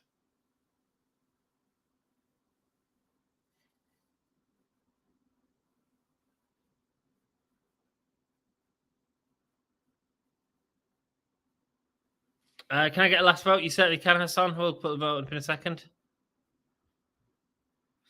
No one cared about you, says Moxley. This company has never recovered from Brawl Out. Tony Khan does not have to book.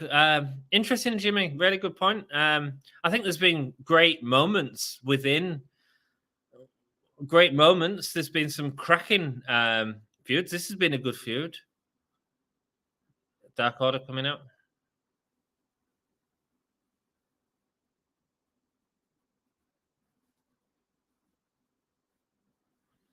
Did you say that Paige had no friends? What you doing, saying Paige? Yeah, they just saved him. They just saved him from Kurt Sabian. Hangman saying, I told you to stay out this. Evil Luna saying, get out of my face.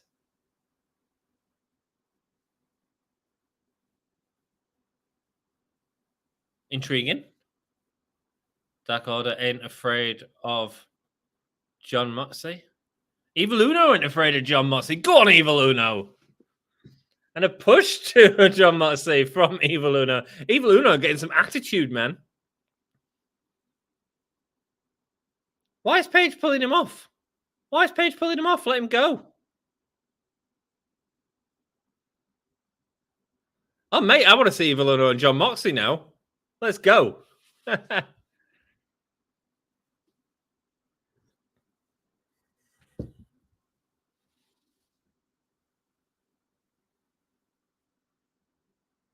Moxley saying cowboy.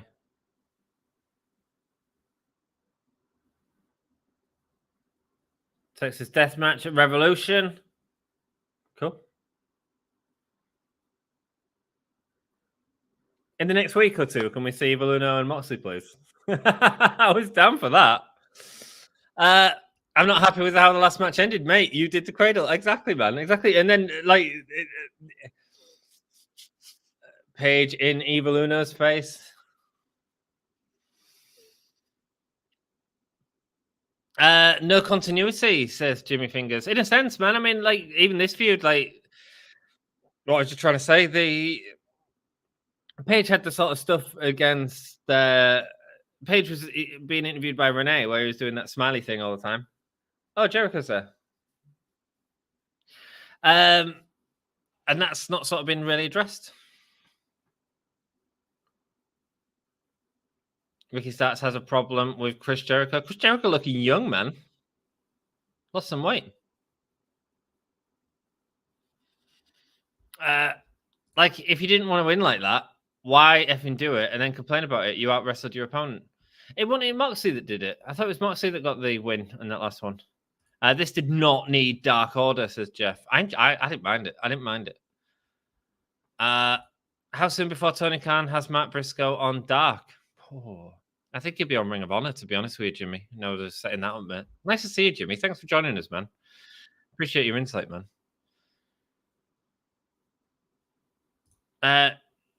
Jake Hager likes the hat. Good night. Good night, Michael. Thanks for joining us, mate. I hope you have a good night, mate. Enjoy the women's match tomorrow when you watch it. Absolute fraud, saying Daniel Garcia. Are they having a match next week? Jericho put his face into Tony Schiavone's face. Daniel Garcia going up against Ricky Starks next week.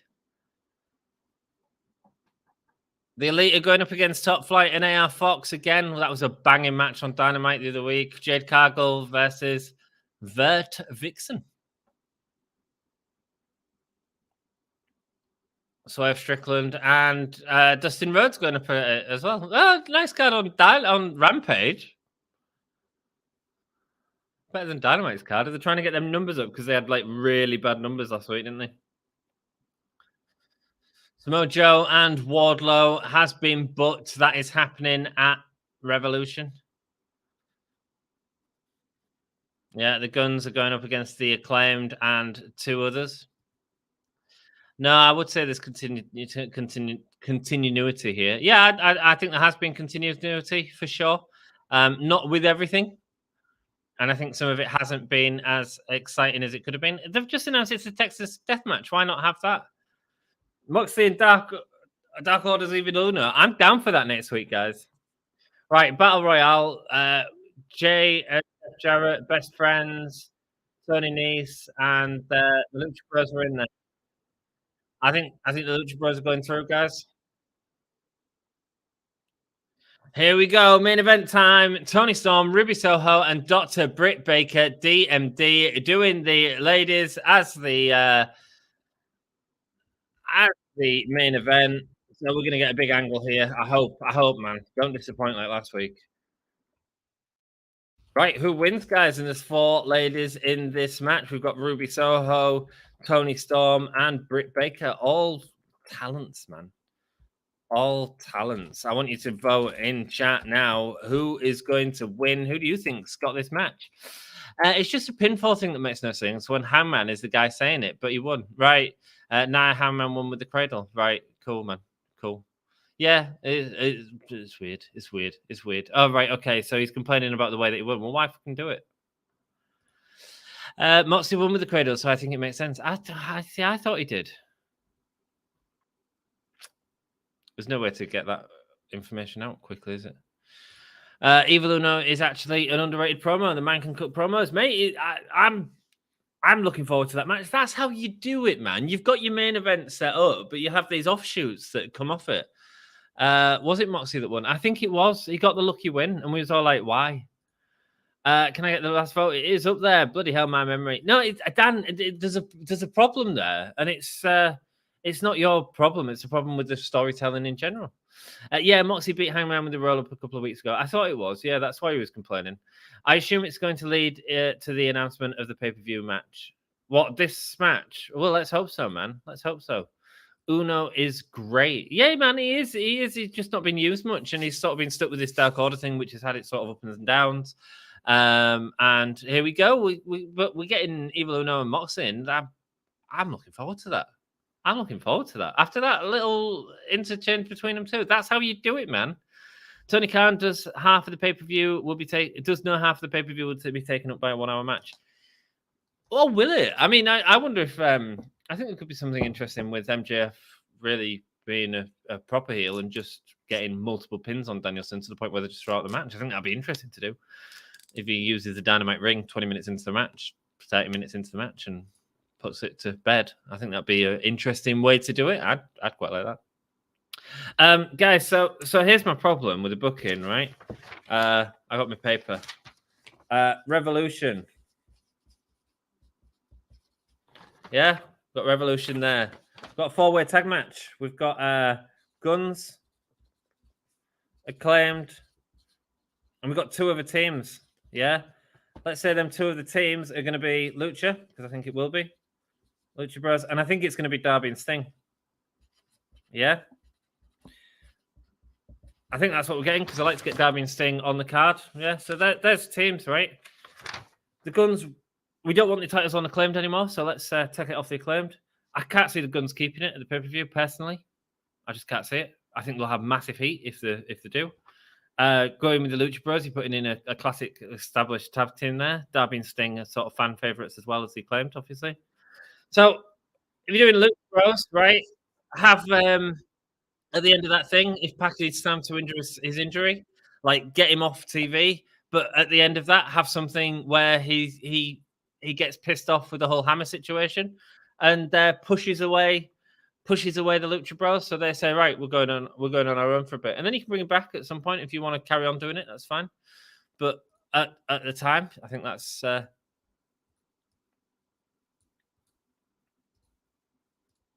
even think it's going to be Sting and Darby Allin or the Hardy Boys.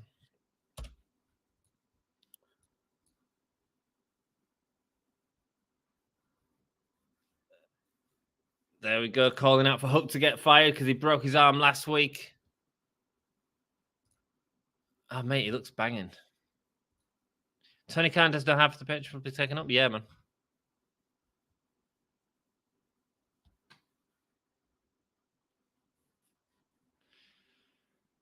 Stokely Hathaway, the freak of nature, his broken arm. You think it'd be FTR? I mean, it'd make a lot of sense. I think they're going to put the tag titles on Darby and Sting. I think that's what we're going to do. Anyway, point is, Lucha Bros. So you're getting them in the match. Let's do an angle to get them into the match with the breakup of the best of 7. Yeah, let's give them a reason to want to go off by themselves. Darby and Sting. Darby loses his TNT title. Let's have some dissension between them in terms of you aren't doing what you need to do or something like that. There's been nothing since he got beat up by Samoa Joe. Did he have a match? I think he might have had a match. No, I don't think he did. No, he just got beat up by Samoa Joe.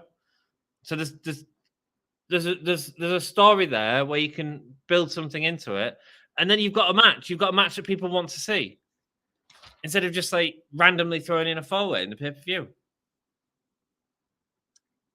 Do I think it's the best thing? Yeah, because I think the Guns and Acclaimed, like, it makes sense to do that rematch, but do I think it'd be any good on the pay-per-view? No, I don't think it particularly would. I think that the Tony Storm ripping up the sign. Oh, Saraya bringing the member of the fan in. Dan, that's a plant.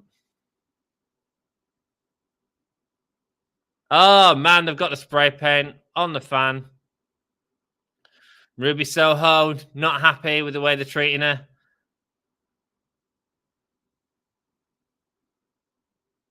Oh, man, you didn't need to stop on the top of the ramp. Just get your ass down there.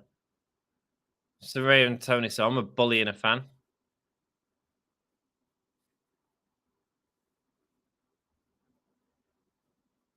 Oh, is the point going to be they're going to give her the can to do?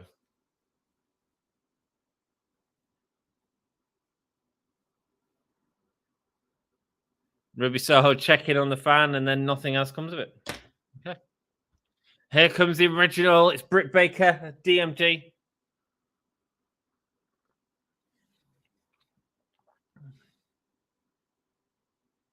Let's have Jamie Hayter come out. Pyro there for Britt Baker.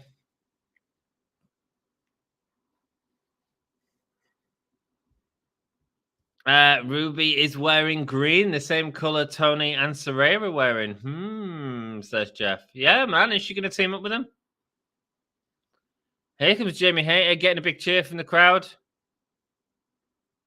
I'm glad they brought Hayter out because they always bring Britt out with Baker. You got to do it the other way around. She's a bloody champion, man.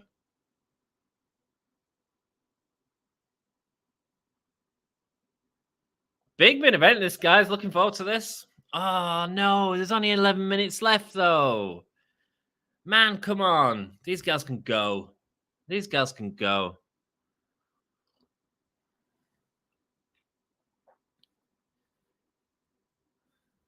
Saraya, we've still got the spray paint on the outside. Going for the clothesline. Forearm there to Britt Baker. Toni Storm holding. Is Ruby going to do it? No, she goes for the roll-up on Toni instead. Super kick there from Britt Baker. Britt Baker saying to Ruby, let's do a dive together. And Ruby going for a pin. Ruby working by herself here. Ruby not choosing a team. Ruby is a machine by herself. She doesn't want to team up with anyone. We're seeing that straight away in the match. Nice. Flying neckbreaker.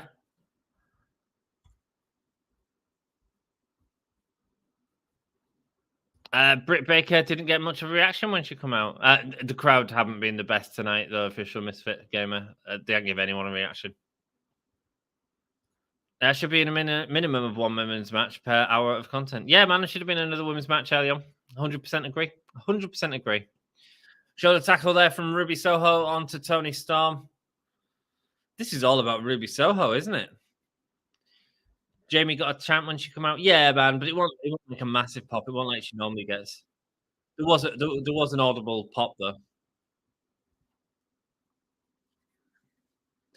Hip attack, sending Britt Baker off the apron. Psycho suplex there to Toni Storm. This is all about Ruby Soho, man, standing by herself. Saying, come on, as Jamie Hayter standing with Britt Baker, Saraya standing with Toni Storm.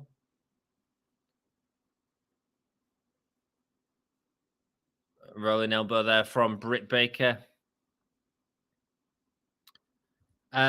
Yeah, it's setting up what is clearly Ruby versus Saraya versus Jamie for the title at the pay-per-view. Interesting. Could be. Could be. Toni doing the DMD thing. Could that be what they're setting up? I don't know. I mean, yeah, it makes sense in terms of the story with Ruby for sure. I feel like Saraya and Jamie would be a big enough match to not have Ruby in. How I feel. I don't know. Could be. I mean, there's story setting there. Or do they just have Jamie Hayter and Saraya with Ruby in one of the corners? Is that what we're getting tonight? Ruby facing off against both, being her own island for the time being. Yeah, man.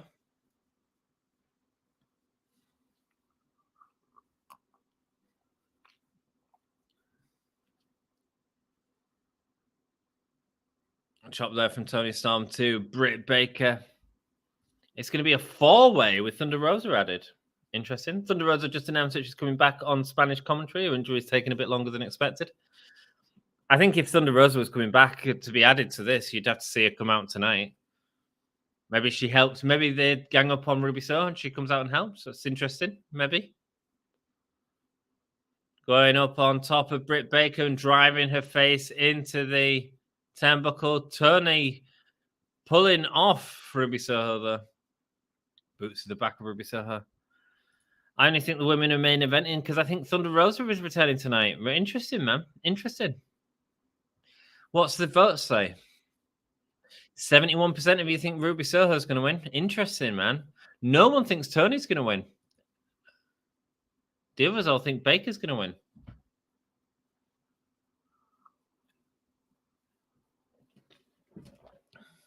Interesting, man. Ruby certainly feels like she's by herself in this match. Oh, no. The crowd are watching something on the outside. Not invested in what's going on in the ring. No problem, man. Nah, that would be complicating the story at this point. You could do that after the pay-per-view. Let this story, let this part of the story with Ruby play out first. Yeah, man. Interesting. Certainly could do that, Dan. Massive chop there from Toni Storm onto Ruby Soho. Come on, Ruby. Let's go. Yeah. I suppose you've got to pay off the Ruby story. Unless she gets injured in this match. Britt will clotheslines to Toni Storm. Sending her into the ring. Sling blade from Britt Baker. Toni Storm stomping on the foot of Britt Baker. Sending Toni Storm into... Nice. Pin. No good. Britt Baker didn't get the pin.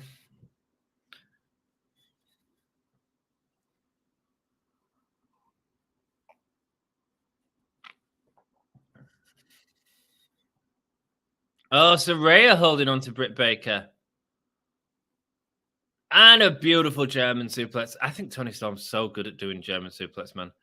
Knee lift from Ruby Soho. Super kick from Britt Baker. Double drop kick to Britt Baker.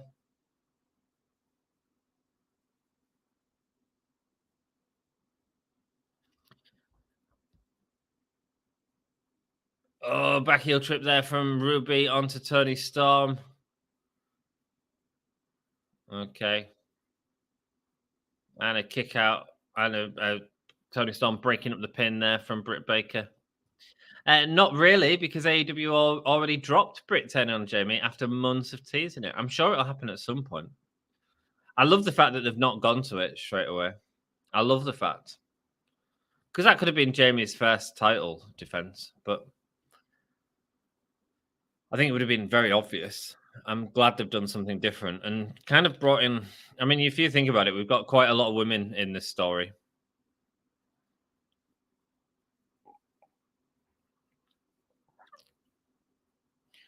Ruby Soho going for that, driving the knees to Toni Storm in again, but Toni Storm instead turning it into a German. No. Britt Baker going for the roll-up with the German involved in it and a kick out. 3 minutes left, guys.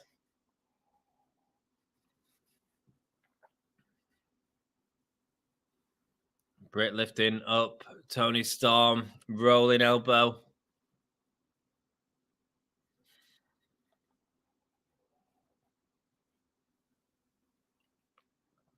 Britt, man, so good on camera. Forearms from Toni going for the clothesline, but instead missing it. And another big forearm. Swinging net breaker from Britt Baker onto Toni Storm. Toni Storm's able to kick out though, man. I think Toni's stock has dropped ever since this story started. Well, she was AEW Women's Champion. She is sort of one part of a bigger story. But maybe that's what the women's division needed. Maybe by making stars of these women and putting them all in the focus after this feud is sort of gone, you can have them go and do more things interesting elsewhere. Does that make sense? Texas close the leaf. Maybe that was the point of it, man. Britt's got a lockjaw. Britt getting the lockjaw in. Who wins though, man? Saraya coming in. Oh dear. Jamie Hayter trying to come in, but Toni Storm battling her off. Massive DDT, swinging DDT from Toni Storm on the apron straight away. Saraya with this swinging net break onto Britt Baker. Got the spray paint. Yeah, the spray paint was coming in. Oh man, they're spraying on Toni's buttocks.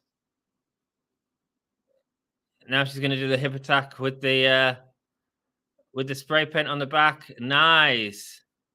Big imprint there. Has it worked? Has the angle worked? We need to see Baker's face to see. Ruby Soho sending out Toni Storm, landing on Saraya. Nasty landing. Oh! Ruby Soho got the win. Oh! Ruby Soho got the win, man. Nice. And end the poll there. 71% of you thought Ruby Soho was going to win. Saraya getting in her face, though.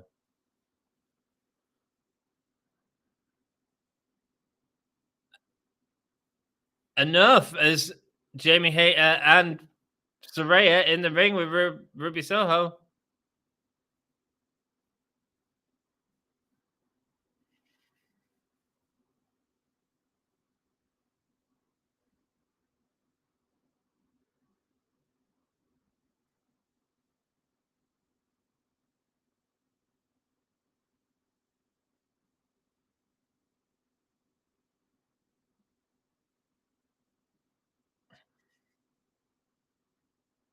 Ruby signaling for the belt. Maybe right then. Maybe we are getting a triple threat. If not, why would you give Ruby the win there? Yeah, Ruby signaling the belt again.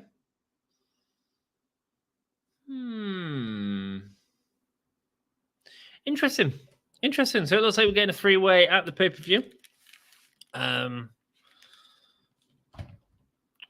Also, I thought Shida was the story was with Shida, not Ruby. There was running both of them at the same time, and then they had Shida was more of the heel turn into Saraya and Toni Storm.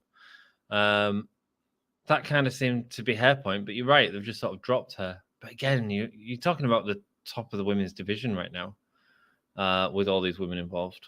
You know. I think it is more about. It felt a bit underwhelming, that, to be honest. It feels like that was more. It's more about like getting these women over as the top of the division, so they can all go off and do other things afterwards, and really sort of elevate the women's division with the sort of pillars of the division, which isn't necessarily a bad thing for the long term booking of AEW. And at least we are getting to see this play out. I mean, I assume Ruby's going to be in that event. So is it going to be Jamie Hayter, Ruby Soho, and Britt Baker? Sorry, no. It'd be Jamie Hayter, Ruby Soho, and Toni Storm. Or do you put Saraya in? You put Saraya in. Interesting. Why are they talking? I don't know, Dan. I don't know. It all felt a bit underwhelming at the end, I'll be honest. Especially for a main event. Like, whenever they've had women main events, they've tended to, like, really deliver. And I don't know if that did as much tonight, in my opinion. AEW will stay this as long as we can. Match ends 3 minutes after this is said. Yeah, man. A three-way for me between those three doesn't do anything for me. I'd much rather see Shida versus Hayter. I'd love to see Shida Hayter. I mean, them two had a cracking match. I'd love to see Emi Sakura and Hayter too. I mean, that was outstanding on Rampage. After all the attacks, all the interference, all the brawling, yeah, and then we get a high school drama between three people. The spray paint angle didn't work because they didn't show Britt. If you're going to do something like that, you need to have like I don't know if they're using spray paint or not, but you need to have something that's like greasy that ends up going on the face. The stand there and shout, yeah, man, with Ruby Soho going, no, No, guys, stop. No, it's yeah. I didn't really care for this show tonight, mate. Neither did I. I'm sorry. I've been down on it as well. Like normally, I'm much more positive on these sort of reviews and all of this sort of talking. But let's go for a quick rundown of the show. But I mean, the first match, the Orange Cassidy, Max Caster, Anthony Bowens, Billy Gunn, Jeff Jarrett, Jay Lethal, Satnam Singh, Sonjay Dutt. Satnam Singh looks awful in the ring. Jeff Jarrett, I don't feel like he's a big thing of the show. Like Jerry Jarrett started this week, like big deal, and didn't get enough in. The Acclaimed and Jeff Jarrett and Jay Lethal was incredible before, but it's a 4-man tag with like 4 minutes in. It wasn't the best start to a match at all. It got a little bit better towards the end, but then, in the midsection, but then they had that end spot, which was the scissors on Sonjay Dutt that took forever. Mate, I tell you now, like AEW's rate, viewership after that match, the people that were hanging on after thingy will dip. I tell you now, man, that wasn't a hot angle to start the show. Like, if you want to watch great wrestling, it wasn't there. We had what did we have then? We had is it a problem that I can't tell you what we had then? I think it is. We didn't have MJF. We had Renee Paquette do a sit-down interview at Amcor. Still selling the baby stuff thing, man. That main event was kind of meh. Yeah, it's a shame, isn't it? The CLK. And thank you so much for joining us. I really appreciate it. On the Twitch as well. We've got a couple of people from the Twitch. Look at you, Twitch buddies. High fives to the Twitch buddies. Yeah, it didn't do out for me. It didn't do out for me, especially considering like when they've put the women in main events before, they've like excelled, really excelled at stuff, from Jamie Hayter and Shida. That was the main event, wasn't it? Thunder Rosa, Britt Baker in the steel cage match. Thunder Rosa, Britt Baker lights out match. Even Deonna Purrazzo and Mercedes, wasn't it? Mercedes Martinez was great. They got a little time with ads halfway through the match. Yeah, man. Well, but they had a lot of crap on this show that they could have cut off because they want a lot on. So yeah, man. What else did we have at the start of the show? I feel like I'm missing something completely. Oh, the next match was John Moxley, Claudio Castagnoli, Rush, and Preston Vance. I didn't like the start of it. It was brawly, but it didn't.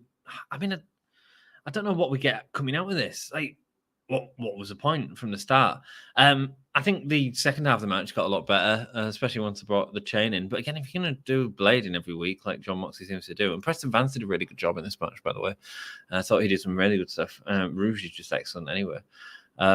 If you're going to do the whole blading thing, like wait until you bring out the bloody gimmick, when you bring out them chains, let's do it then. That makes sense, right? Moxley just started bleeding from out of nowhere, as he seems to do every week, and it means less and less every week, and then you need to be careful of that, I think. Then we got Matt Briscoe versus Josh Woods. Decent match. Crowd are well behind Matt Briscoe. A showcase for Matt Briscoe here, and giving him matches on Dynamite, which I think is good. I don't know what they're going to do with Ring of Honor TV, if they're going to carry on with that or not. We'll have to see in the future, man. Then we got Penta Zero and Ray Phoenix. When did they show up? We got the AEW World Champion MJF come out. He cut out a banging promo. The stuff that was on Fight that you saw when he was doing his entrance was brilliant, man. That was one of the best parts of the show. Him just having to go at people. Then Christopher Daniels come out to confront him. Said he'd paid him to trash talk Danielson, but he wouldn't take the money. And instead, MJF locks in Salt of the Earth, and Danielson comes running out to save him. Great segment, man. I mean, MJF is great. Before last week, I wasn't really feeling him as a champion. I was being told he was a champion. Last week, the Kesha stuff blew me away. I thought it was great. And all the sort of focus on him in the show, I think really helped. And I'm more excited to see this main event now after watching that match and after that sort of build. So, yeah. Other than Christian Cage coming back, did we actually move forward on this Dynamite? The Acclaim just threw out a title rematch clause that they were never supposed to exist in AEW. Interesting point, Storm. Yeah, man. I mean, why we're getting a 4-way for the Guns men, it makes no storyline sense. It makes no storyline sense. And if the Guns are losing them titles, which I suspect they are, like they're transitional. It's either going to be FTR, Lucha Bros, perhaps Sting and Darby. I suspect they're losing them titles. Like, why not keep them on the Acclaimed and have them pin the Guns to get the win in this 4-way and then have a little feud between the Acclaimed and whoever goes on to win? Isn't that the way you do it? If not, they're going to get a lot of heat if they keep it on the Guns, to be honest with you. Yeah. Sit down interview with Wardlow was fantastic, man.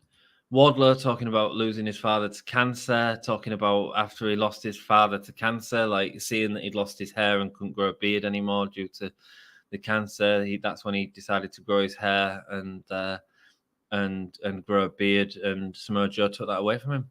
What excellent! Like, why not do this weeks ago? Why not do this weeks ago and build up to that match? We're getting Samoa Joe and Wardlow at the pay-per-view, but like that sort of story is great, man. I mean, we've all been affected by sort of loss in our life and how certain things become more meaningful to us. And that was banging. That was a great way to build up this feud. Like, I want to see it now. I actually want to see Wardlow win after that, you know?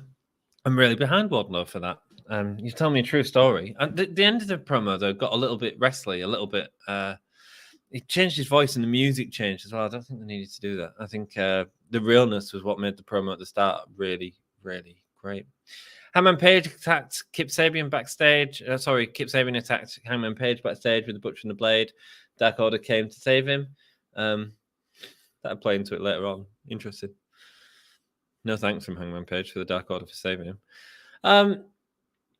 We then had the Matt Briscoe Josh Wood match. That was really good. They had the Renee Paquette sit down interview with Adam Cole, who's not telling us exactly what he's doing, but interesting that he's back. And again, he's cutting them sort of promos where he's talking about the concussion and talking about how it affected him. And it's exactly what you need to do. I also feel that you need to start, if you're bringing him back at the pay-per-view, you need to start telling us that story and give us a reason to want to see that match, you know, unless you just put him in a multi-man match, which I don't think they do. Let's go with the comments. Keep the comments coming in, guys. I'll be here for another 10 minutes or so. Tony Khan announced the Ring of Honor TV returns in March. Yes, he did, man. Yeah, it's on the Ring of Honor Club as well, isn't it? So I'm hoping in the UK that'll be on Fight as well, so we get that as part of our subscription. But we'll see, man. If not, I'll either have to figure out how much it is and if I can afford it, because the price of bread's gone up. They'll be doing tapings this week or next week at Universal Studios. Yeah, man. Yeah, so they need to do the tapings and then get the shows out quickly so the spoilers aren't coming in. But hopefully, like, make it its own identity as a brand. It doesn't need to be loads of crossover all the time now. We need to sort of separate the roster because he's got a massive roster and people are in it. There's a glitch tonight. Apparently, House of Black, people are saying. I don't know why we're doing glitches for House of Black. Like, spooky stereo is enough. Just have them set a fireball off in the corner. We don't need to go to the Bray Wyatt gimmick straight away, you know? Not straight away, anyway. I just don't really care much for Wardlow, and his TNT title run was banned. But when you tell stories like this, you know, that's how you get someone over. It's suddenly a lot more engaging. Has Renee ever taken a bump in AEW? No, she hasn't. No, she hasn't taken a bump in AEW. I don't think Adam Cole's first opponent is Jay White. I think White is going to WWE. Interesting. Certainly be a big Raw After Mania appearance. I'm going to be there for Raw After Mania, off to WrestleMania this year. Certainly be a big signing if they have got Jay White. I don't know. I think people speculate, but who knows, man. Dan is going to bed. Thanks, man. Nice to see you. Take it easy. Hope you got your work done, mate. And we'll see you again soon, brother. The Guns and the Acclaimed are both very green and could be the reason they're put on extra tag teams in the match. It is. Absolutely is the reason. But it's not a justification. There was no justification for making it a 4-way. The Guns' first defense is a 4-way for no reason. Does that make sense? If you're going to do it, tell us a story of why that's to be. You know, that's the problem. That's the problem. You know, and I'm sure. I mean, they're probably putting FTR. They're probably all Lucha Bros or someone that can really carry a match. But like, give me a reason. Give me a reason to want to see it, man. Not sure the Guns and Acclaimed alone could have done much more than a below-average team-out match. I agree completely, but that's the booking decision they did when they gave the Guns the title. Why not keep the titles on the Acclaimed and have them lose it to the Guns in a 4-way match with other people there? That's fine. If you really want the Guns to hold the titles for longer than this pay-per-view, do that. That's fine. Do you know what I mean? Like, have them get the sneaky pin on Sting and Darby or something like that. I don't think they're keeping them. I appreciate your comments, Tom. Yeah. And then we get we got the Hangman Page and Kip Sabian match. A decent match. I mean, it was quick. It was a bit short. Then you get the sort of after thing with Moxley and the Blackpool Combat Club confronting Adam Page, standing toe-to-toe with him. Hangman Adam Page complaining about the way that Moxley won in the last match with a weird roll-up, which I thought was weird. But again, like, since then, we've had these interviews with Renee as opposed to interaction between the two, and the interviews with Renee have been sort of thrown away a little bit. Do you really make sense?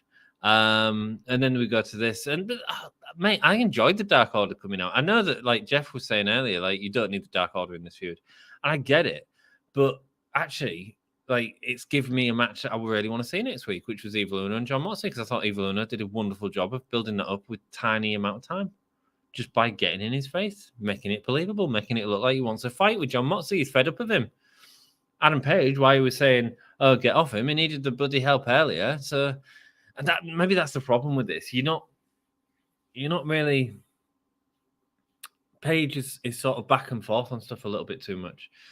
The undecisive cowboy is maybe what he should be called, because like he needed the help earlier on, and then you don't need the help, and it's fine. Do you know what I mean? It's like make a decision on which way you're going with it, really. And then we had the main event: Britt Baker, Toni Storm, Ruby Soho 3-way. Should have been a lot better than it was. Not a lot of TV time given, but it all felt a little bit. It didn't feel like it flowed very well. I mean, I can't imagine these ladies are doing many. They're not doing 3-ways on TV all the time, so maybe that's part of the issue. But it just didn't flow. I think you needed they set up a few spots, but the spots didn't flow. A couple of problems with the spray paint. If you're going to have fans like Plants in the audience for the MJF segment, you shouldn't really have Plants in another segment in the show, which was obviously the fan that Saraya brought over.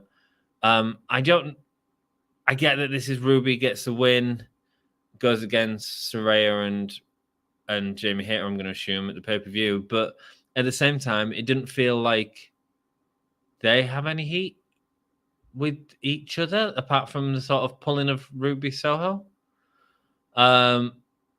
Ruby feels like the face in this situation. AEW loves their multi-women matches, so many of them, maybe too many of them. Yeah, but it's generally tag teams as opposed to like these sort of three-ways, like a really difficult thing to get right. They're a really hard match to enjoy, actually, a 3-way. You need these sort of really nicely done segments, and this all just felt a little bit stagnant, a little bit to me anyway. But I was expecting more from a main event because, you know, you're going to put women on the main event. Let's see a show. We've seen it in the past a lot, and they're cracking women. They did a couple of big 4-ways back to back. Yeah, they did. You're on about like the Nyla Rose, Britt Baker, Shida, and someone else. There's a lot of 4-ways around that time. It's going back a while. One All Out 2022. What was the match in All Out 2022? Let's have a gander. All Out 2022 women's match. Yeah, what did they have for that? Let's have a look.